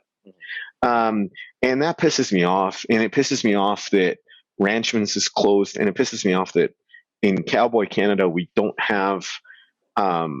we haven't put our foot down and said we are unapologetically Cowboy, and if you don't like it, don't buy a ticket, and that's okay, right? Don't buy a ticket to the trucks. But I look at not just the rule format changed, Ted, around the trucks, but the fact that they've told drivers we don't have a tarp auction anymore and go find your own sponsors. I don't know what signal that gives. Right? I think some of that is that they already were doing it themselves anyways, and they would buy themselves in the auction. And I don't know all the particulars, and I don't know what I can say on that either. I don't think I want to get into that. But like a guy like Mark Sutherland has his Pace Kids Foundation, and the Pace Kids Foundation has the poker tournament that is a fundraiser, and then that buys the wagon. They buy the wagon, or the friends of Kelly Sutherland, or Jason Glass. Good. Those guys have their year-long sponsor. Kelly Sutherland have their year-long sponsors, so they want to keep that throughout the season. But so maybe it was just too much of a hassle and too much messing around. Maybe they just say, you know what, you guys have your own sponsors, go ahead. So I don't want to get into that on that side of it. Right. I work at the Stampede at the chuck wagon races. I was the first. I think I was one of the first guys to be a music director for the chuck wagon races. Like I have had to figure out how to add music into the chuck wagon races over the last 5 or 6 years. It's been a interesting challenge to be part of it. Brilliant. So don't get me wrong. I absolutely love the Stampede, and I think all of us the Stampede stock program. I mean, look at how successful it was this year. Absolutely. What Goose has done and what Keenan has done. Tyler Craft at the ranch, right? Exactly. Before that, Raymond Goodman, and what goes all the way back to Winston Bruce with the Bred to Buck program. Exactly. So I think. But I think in terms of what we're trying to sell the Stampede as, and also the rule changes. So fine, you want to take a chuck out of each heat, great, but perhaps add a heat or two, right? In terms of production time, does it add time or not? Because the timing would be more. I get it. You can't go to 12 or 10. It's going to mess the timing up. Eight drivers today that are out of a ride. Nine. Right, 9 drivers, right, out today out of a ride because of this change. And I think I think I look at it within oil and gas. And again, in terms of doing it, I'm going to do it. It's like there's only so much you could do to appease protesters, and not change their mind. right? So the thing is, can you change these folks' minds or say, you know what, we are who we are? I look at some of the rodeos down south and we say, we are who we are. We're not going to change. We'll allow you the freedom of expression. Absolutely. Because that's what we've got. But are we going to bend and change? Because I think, you're absolutely right, here's one change. Is this going to really appease the media and the protesters? Yeah. If there's another wreck. Is it also like, how do you say this? So when you think of when you talk to somebody about Calgary, the city, what's one of the first things that they, is Calgary now? Is Calgary viewed as a cowboy city? I'd say no. I agree, and I you know what agree. I mean? And I'm sad about that. I agree. Yeah. That makes me sad. Is that Calgary isn't viewed now as a cowboy city? I'd say it's almost more a hipster vibe now than a cowboy vibe. 100%. Is that fair to say? And you guys let me know too, because you guys grew up here. So I look at it from someone that's been here 7 years. I would say whatever cowboy heritage we have is, at least in the city, is deteriorating fast.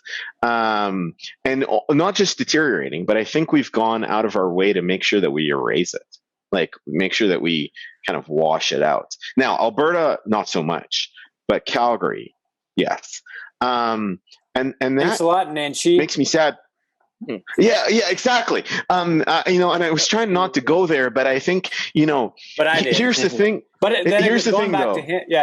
Going back to him, he had that speech this year when another guest of the show, Felipe Massetti, turned up after the thing, and he does his regular old fucking speech he's done 1,000 times.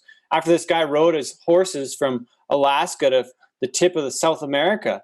And he's just like, yeah, yeehaw, fucking right on. Like, had nothing to say about how this guy is one of 3 people ever in the world to ever fucking do this. He's just totally delusional. He doesn't get the point. Does that go hand in hand with what we were talking about before, with like the misinformation and uneducation of these people?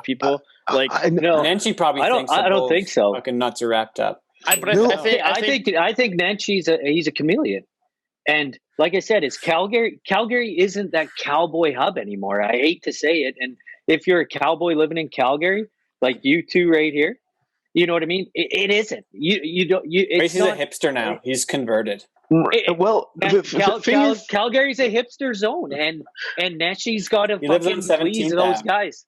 You see, the difference is, guys, what I look at is I say, cows for you though, bitch. There's nothing wrong with Cowboy having hipster restaurants or a hipster scene or so on, but I think there is a problem of erasing its cowboy history, right? And I think that's where the problem is you could. So I was talking to a couple of Canadians, and we were walking around the stockyards just a couple of days ago, and I said, "There's no reason why Calgary couldn't have this." There is no reason why Calgary couldn't have an area or a district that is unapologetically Western and brings our heritage together, and has country music and that level of we are cowboy. And mind you, Fort Worth has some pretty some hipster areas too. And Wacey, you've lived there, but like they've got the hipster areas, but they've also said we are cowboy. They embrace their roots. I think that's kind of the thing with the Stampede, is they've stopped embracing their roots of it. Like it's become more so turning into like a exhibition, more so than like we're driving on our roots of what the Stampede came from. And that goes back to what I said before about how I have friends who don't, like people that I've met who've never even been to the rodeo, but they've been on park for all the other stuff. Absolutely. So, I mean, Ted, maybe we'll kind of one of those things that doesn't age well, but in 10 years, we might look back at this episode and say, we were wrong. Hopefully we were wrong. Hopefully we were wrong. But I mean, in 10 years, will the Calgary Stampede die? No. Hopefully not. But no, absolutely not. This year we could be in bad shape. No, will it die? No. But will it become potentially a fair with rides and concerts and food trucks and a huge festival that brings the city together, but not a single head of livestock on the grounds? Possibly. Maybe now, and hopefully not. But is it heading that way? Hopefully not. So hopefully not. The rodeo was the front of the first pieces, and it's still the premier event. So I hope that's not the case. So because the Stampede will always be a rodeo for me, but I think when you look at the Nenshi agenda, I think of, again, all the guys that run the Stampede operations, the actual rodeo operations, and those guys are country through and through, and rodeo through and through. The question is, it's the commercial media, political side of the Stampede that are we moving away from the rodeo or not? And that's the big question.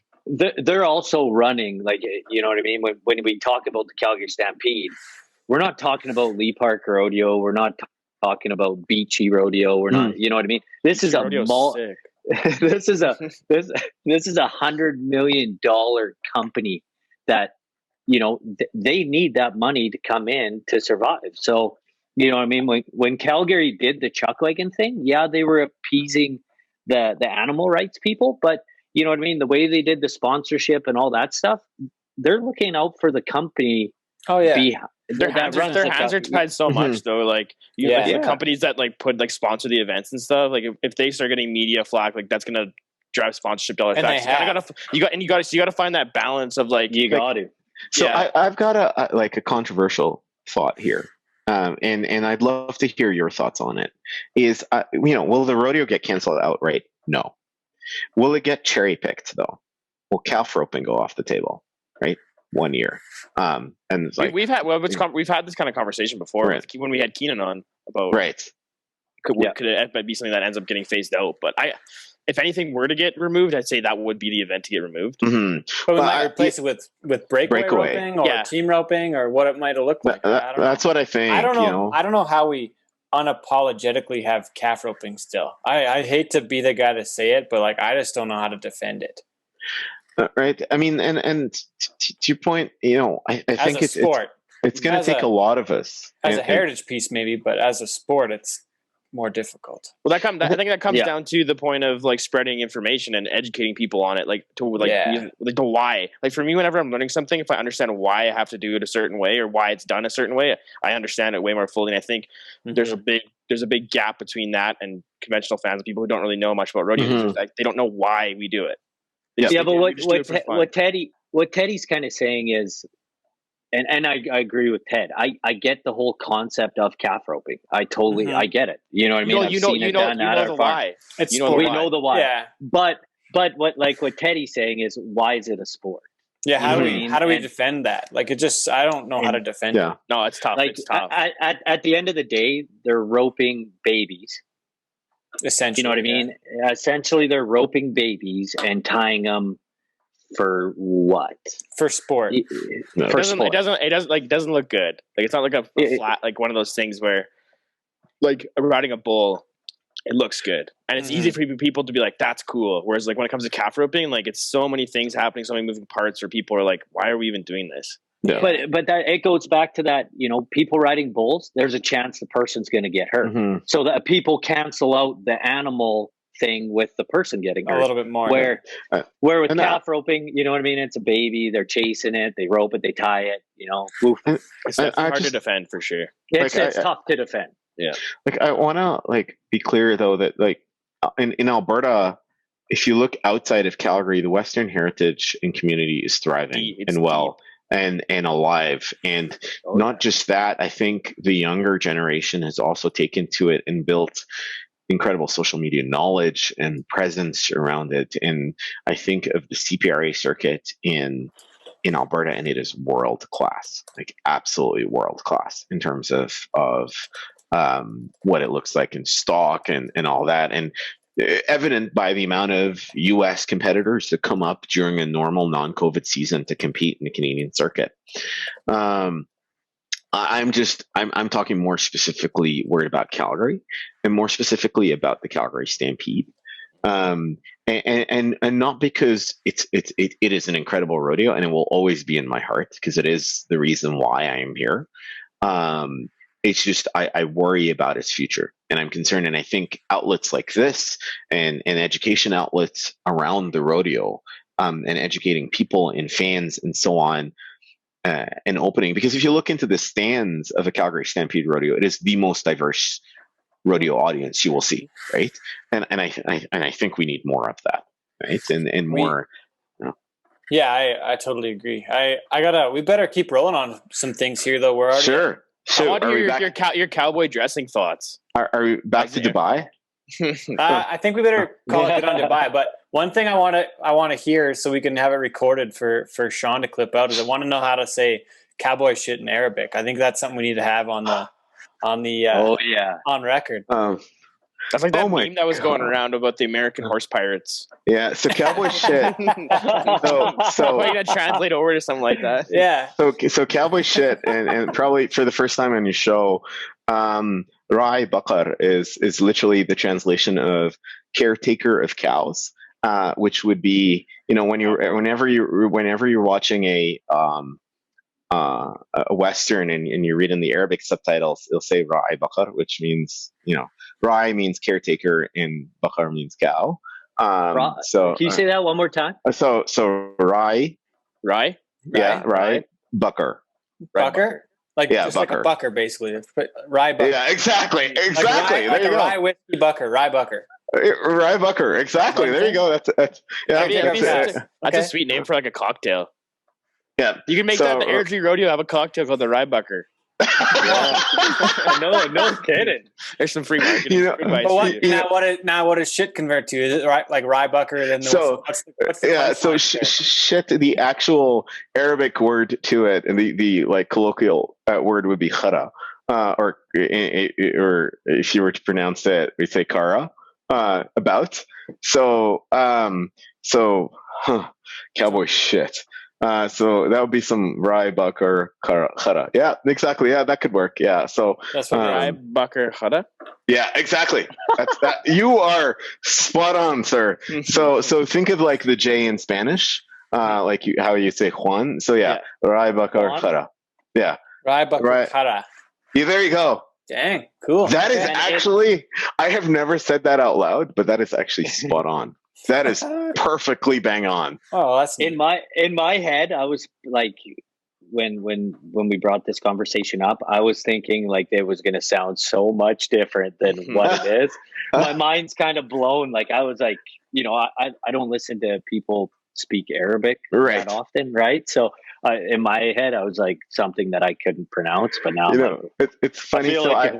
I volunteer at Open Farm Days in Alberta, which is where a bunch of local farms and ranches, and I volunteer at a ranch and I do some roping demos and so on. And it's funny because these families would show up and they'd be like,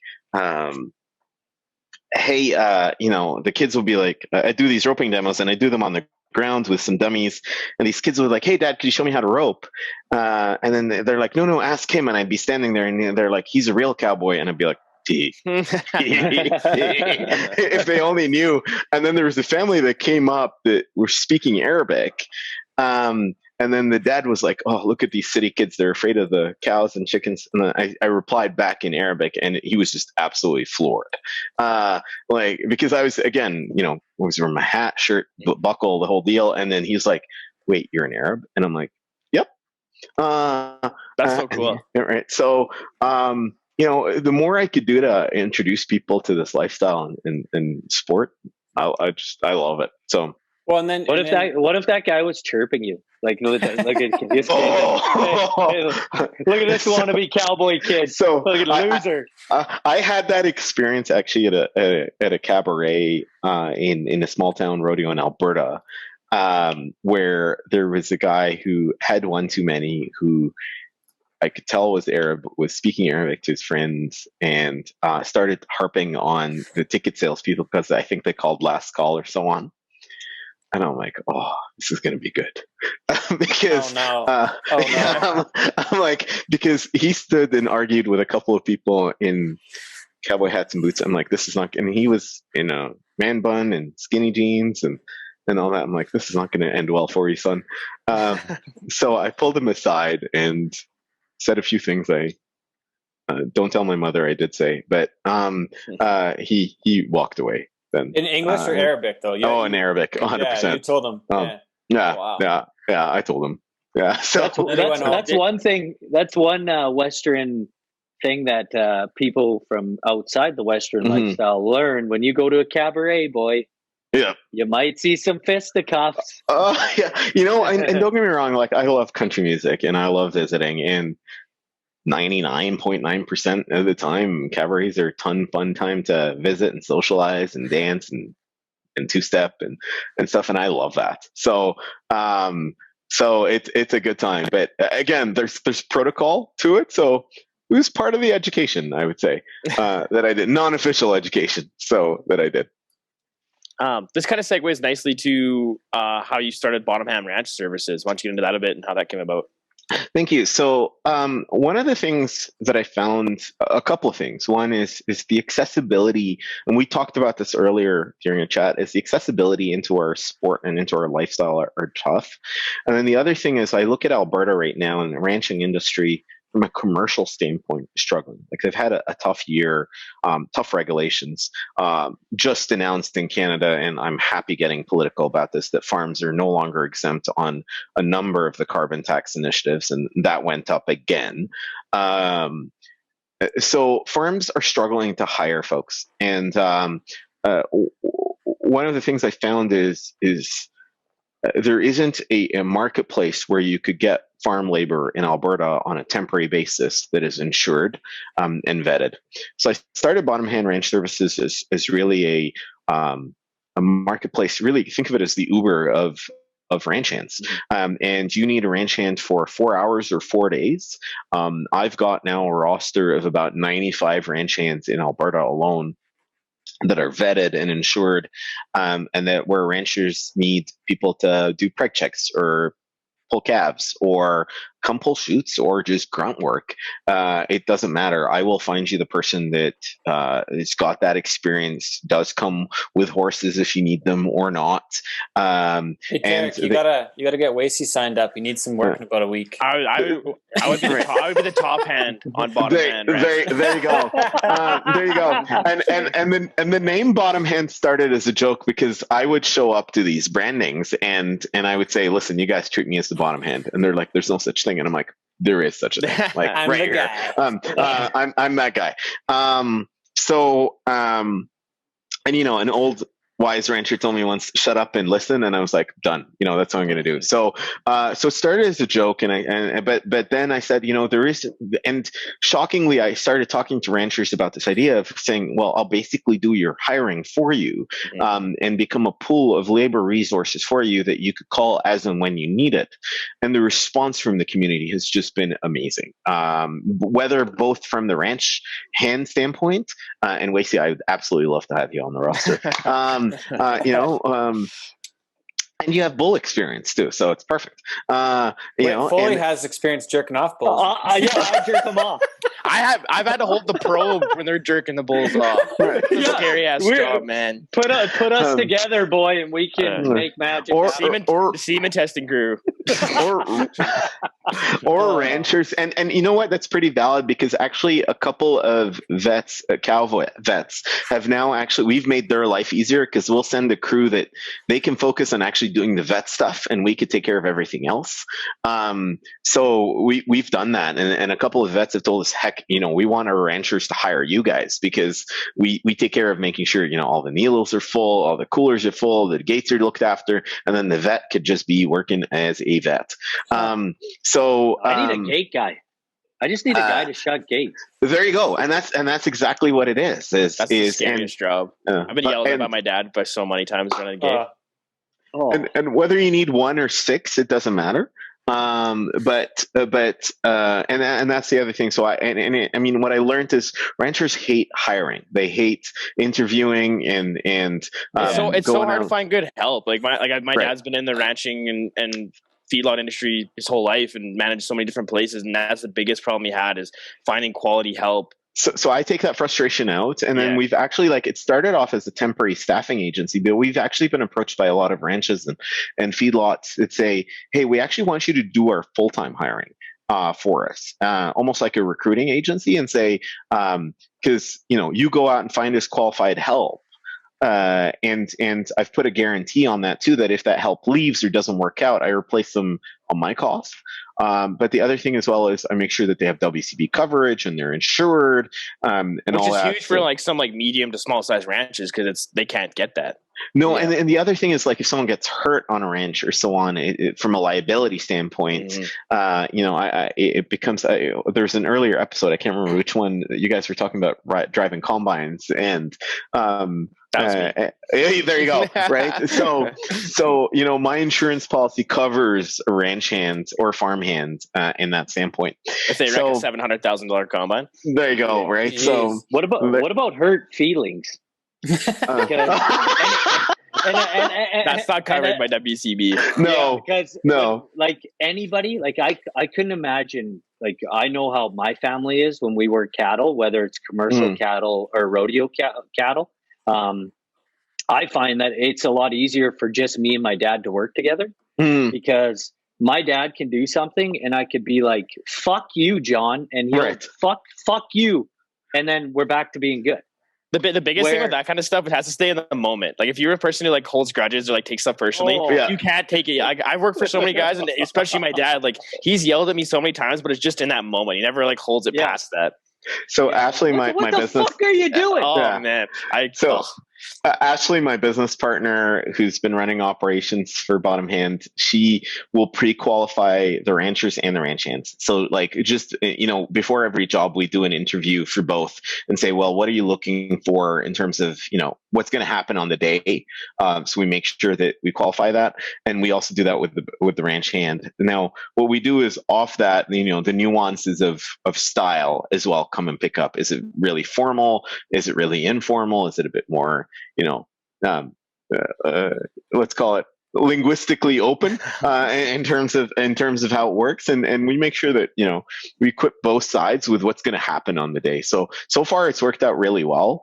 Is there like a rating system? Like, so after like the ranch, 100%. You're like, okay, nice. Just like Uber, you rate the driver and you rate the hands, right? So, like, at the end of an Uber ride, you rate the driver. So we do exactly the same thing. You rate the hand, and you also rate the employer, right? And isn't just about like the style of that employer, but do they have safe working equipment, and was the job as per expectations? That could get sketchy at some places.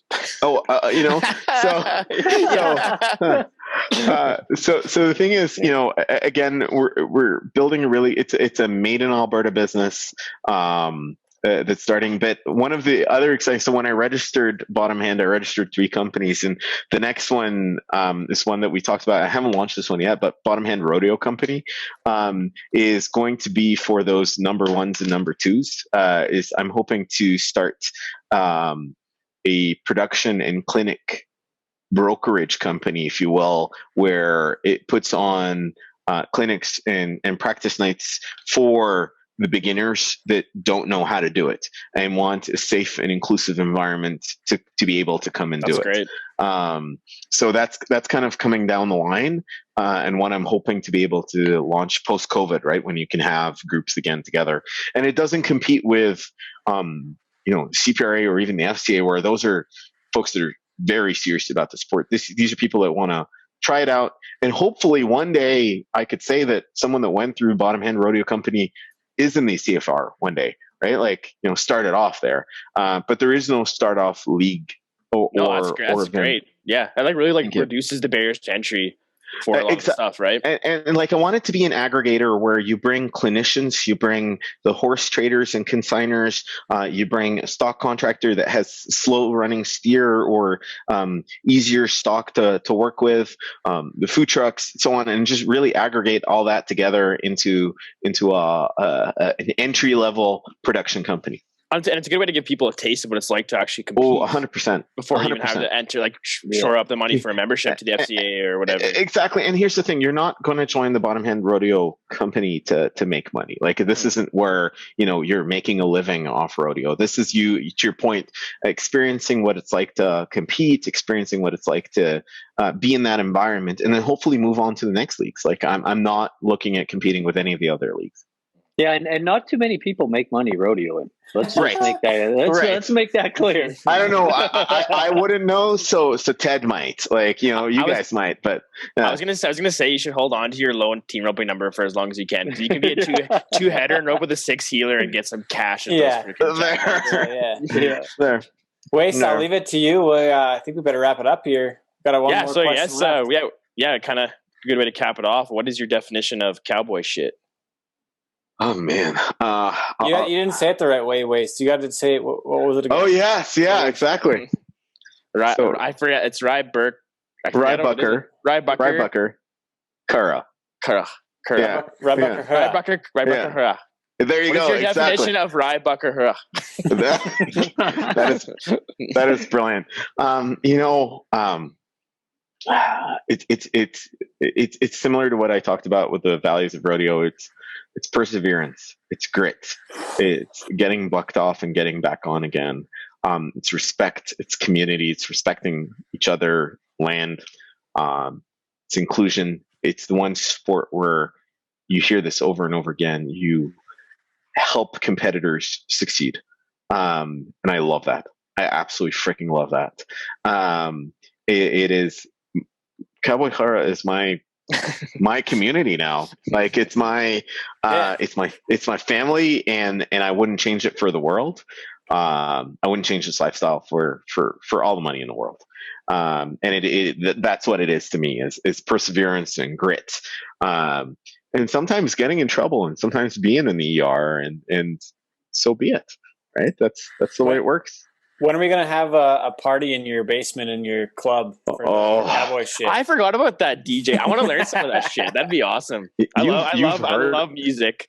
You've heard about the Purple Palace. Yeah. So as it's affectionately known. So yeah, I grew up with music in my life, and I DJ and play the drums. And when I first moved here, I realized that, there's not a lot of nightlife options. So I figured, where can I go out without going out? So I built Cowboys Casino, man.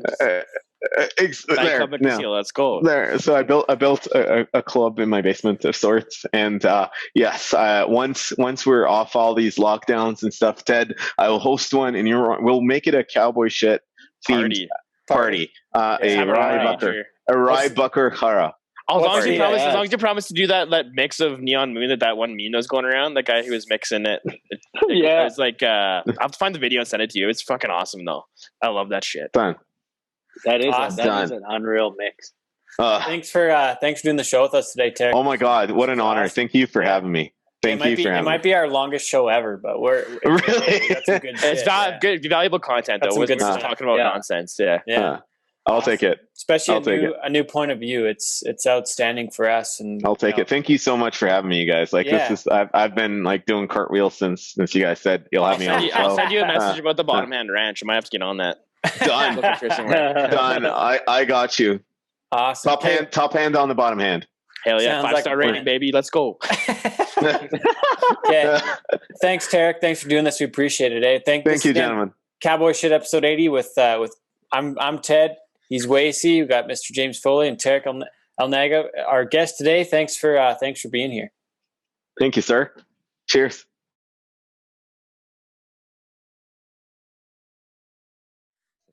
Thanks again to Tariq Elnaga for being on the show this week, episode 80. It's Cowboy Shit. I'm Ted. He's Wacey. We got our special guest host, co-host. I keep getting that messed up. Special guest host. That's the easiest way to say it. Special guest. Call me what you want. Just don't call me late for dinner. Or call you the Bull JO guy. It's James Foley. Yeah. JO guy. Oh, yeah. JF the JO guy.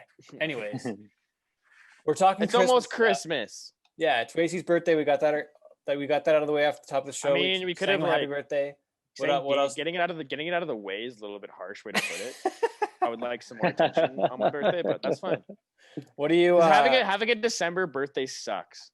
Oh man, you drew pretty short straw on the December birthday. Fuck. Yeah, happy birthday, Merry Christmas. Happy birthday, Christmas. Yeah. This counts for your birthday and Christmas. Mm-hmm. Yeah, meh. Yeah. So I don't know, whatever. Well, I'm sorry that I offended you. It's fine. Hope that we can still be friends. It's fine.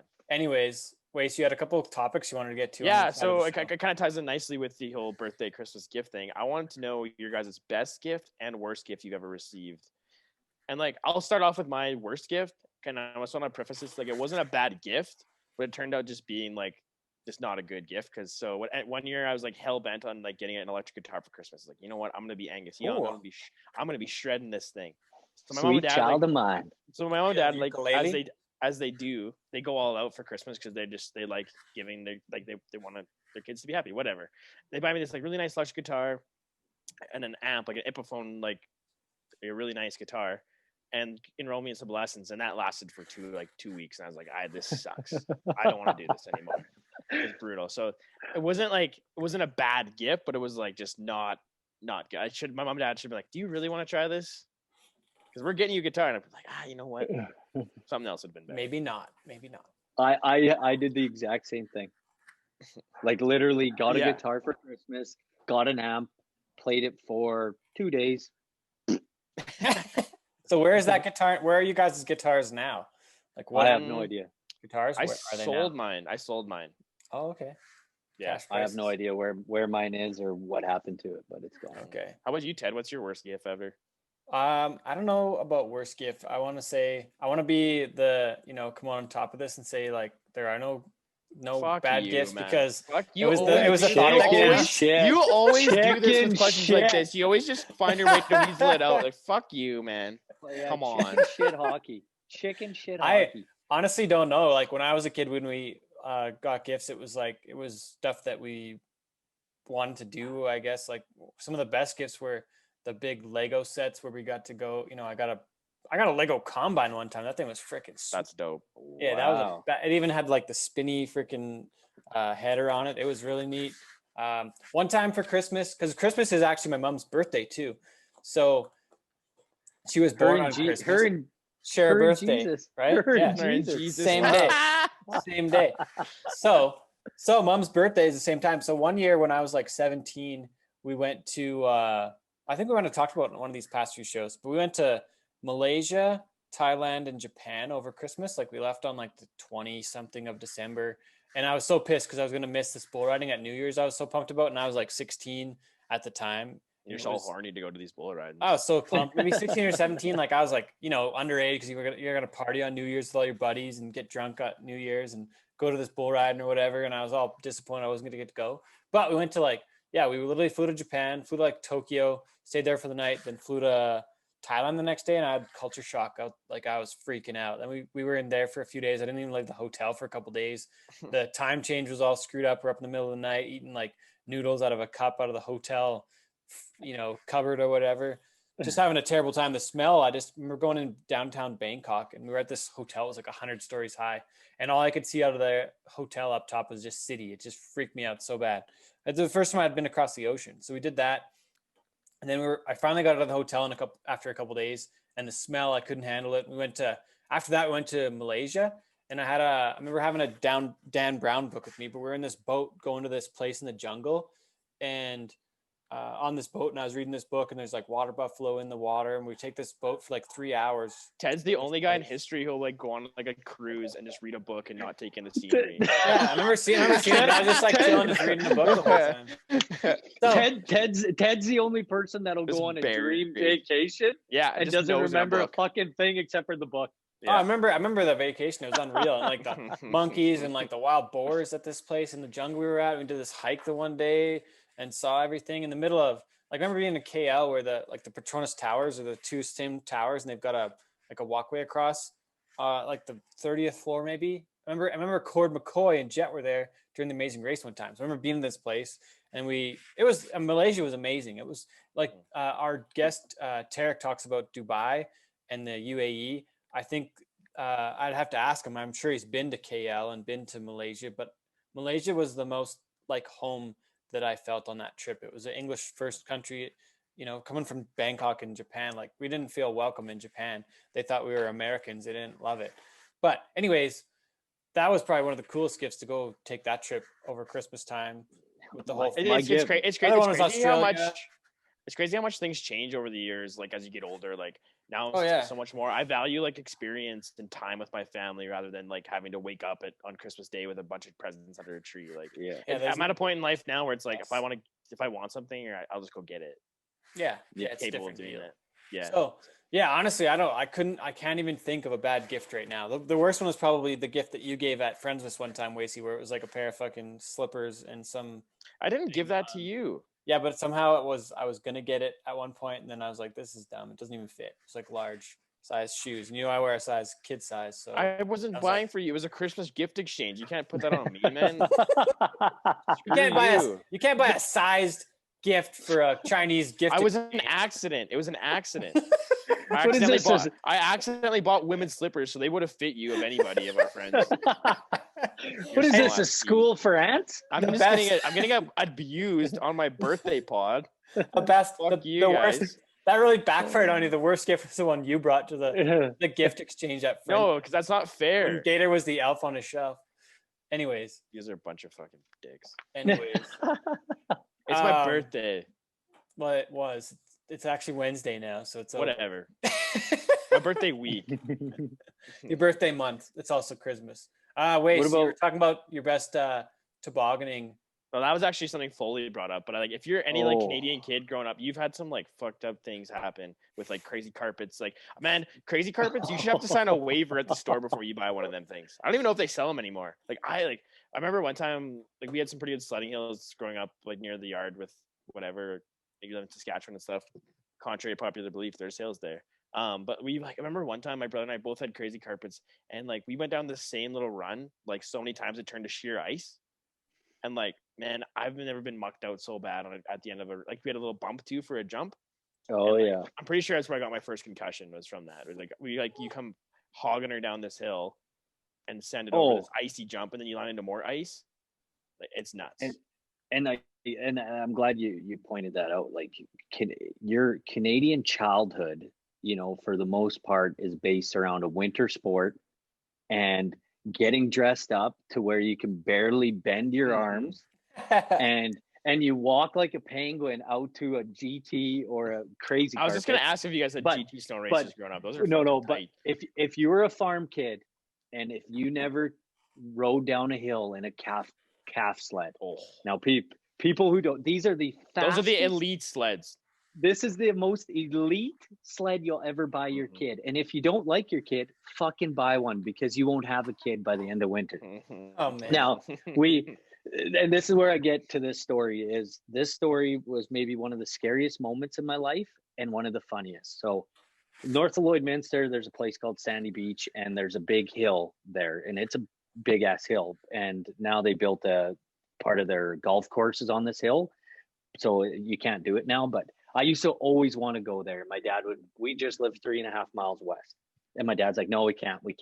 So one day, finally, we finished chores, feeding cows, and as a Canadian farmer dad, he wore his Carhartts every day, had 4 bolts of every size, some washers, some nuts, his pocket knife, some nails, whatever else in his pockets all the time.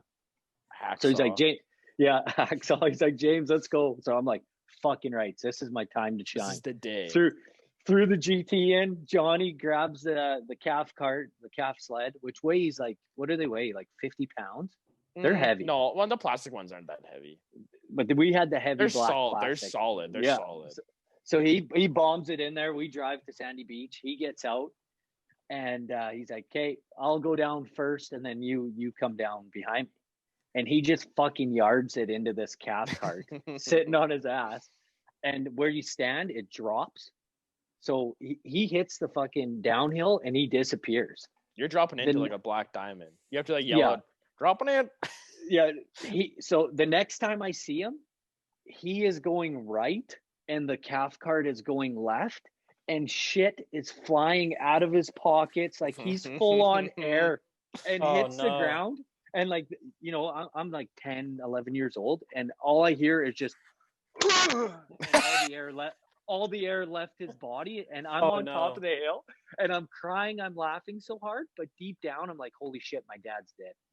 Like in my head I'm going like, I gotta call, like, how am I gonna get home to tell my mom that I seen dad die in the calf cart. So you gotta have we went down there and John's picking shit up, so it was unbelievable. Our problems with cap sleds started once we got old enough to like drive like quads and stuff. And sleds. So my brother and I we would tie the cap sled to the back of the quad and just go rip around the yard. Like I'm pretty sure I broke my tailbone a couple times ripping because like obviously like when you have two brothers who are so close in age, you kind of want to fuck with each other a bit. So like I would like try and like take my brother over this craziest shit I could find, and he would do the same for me.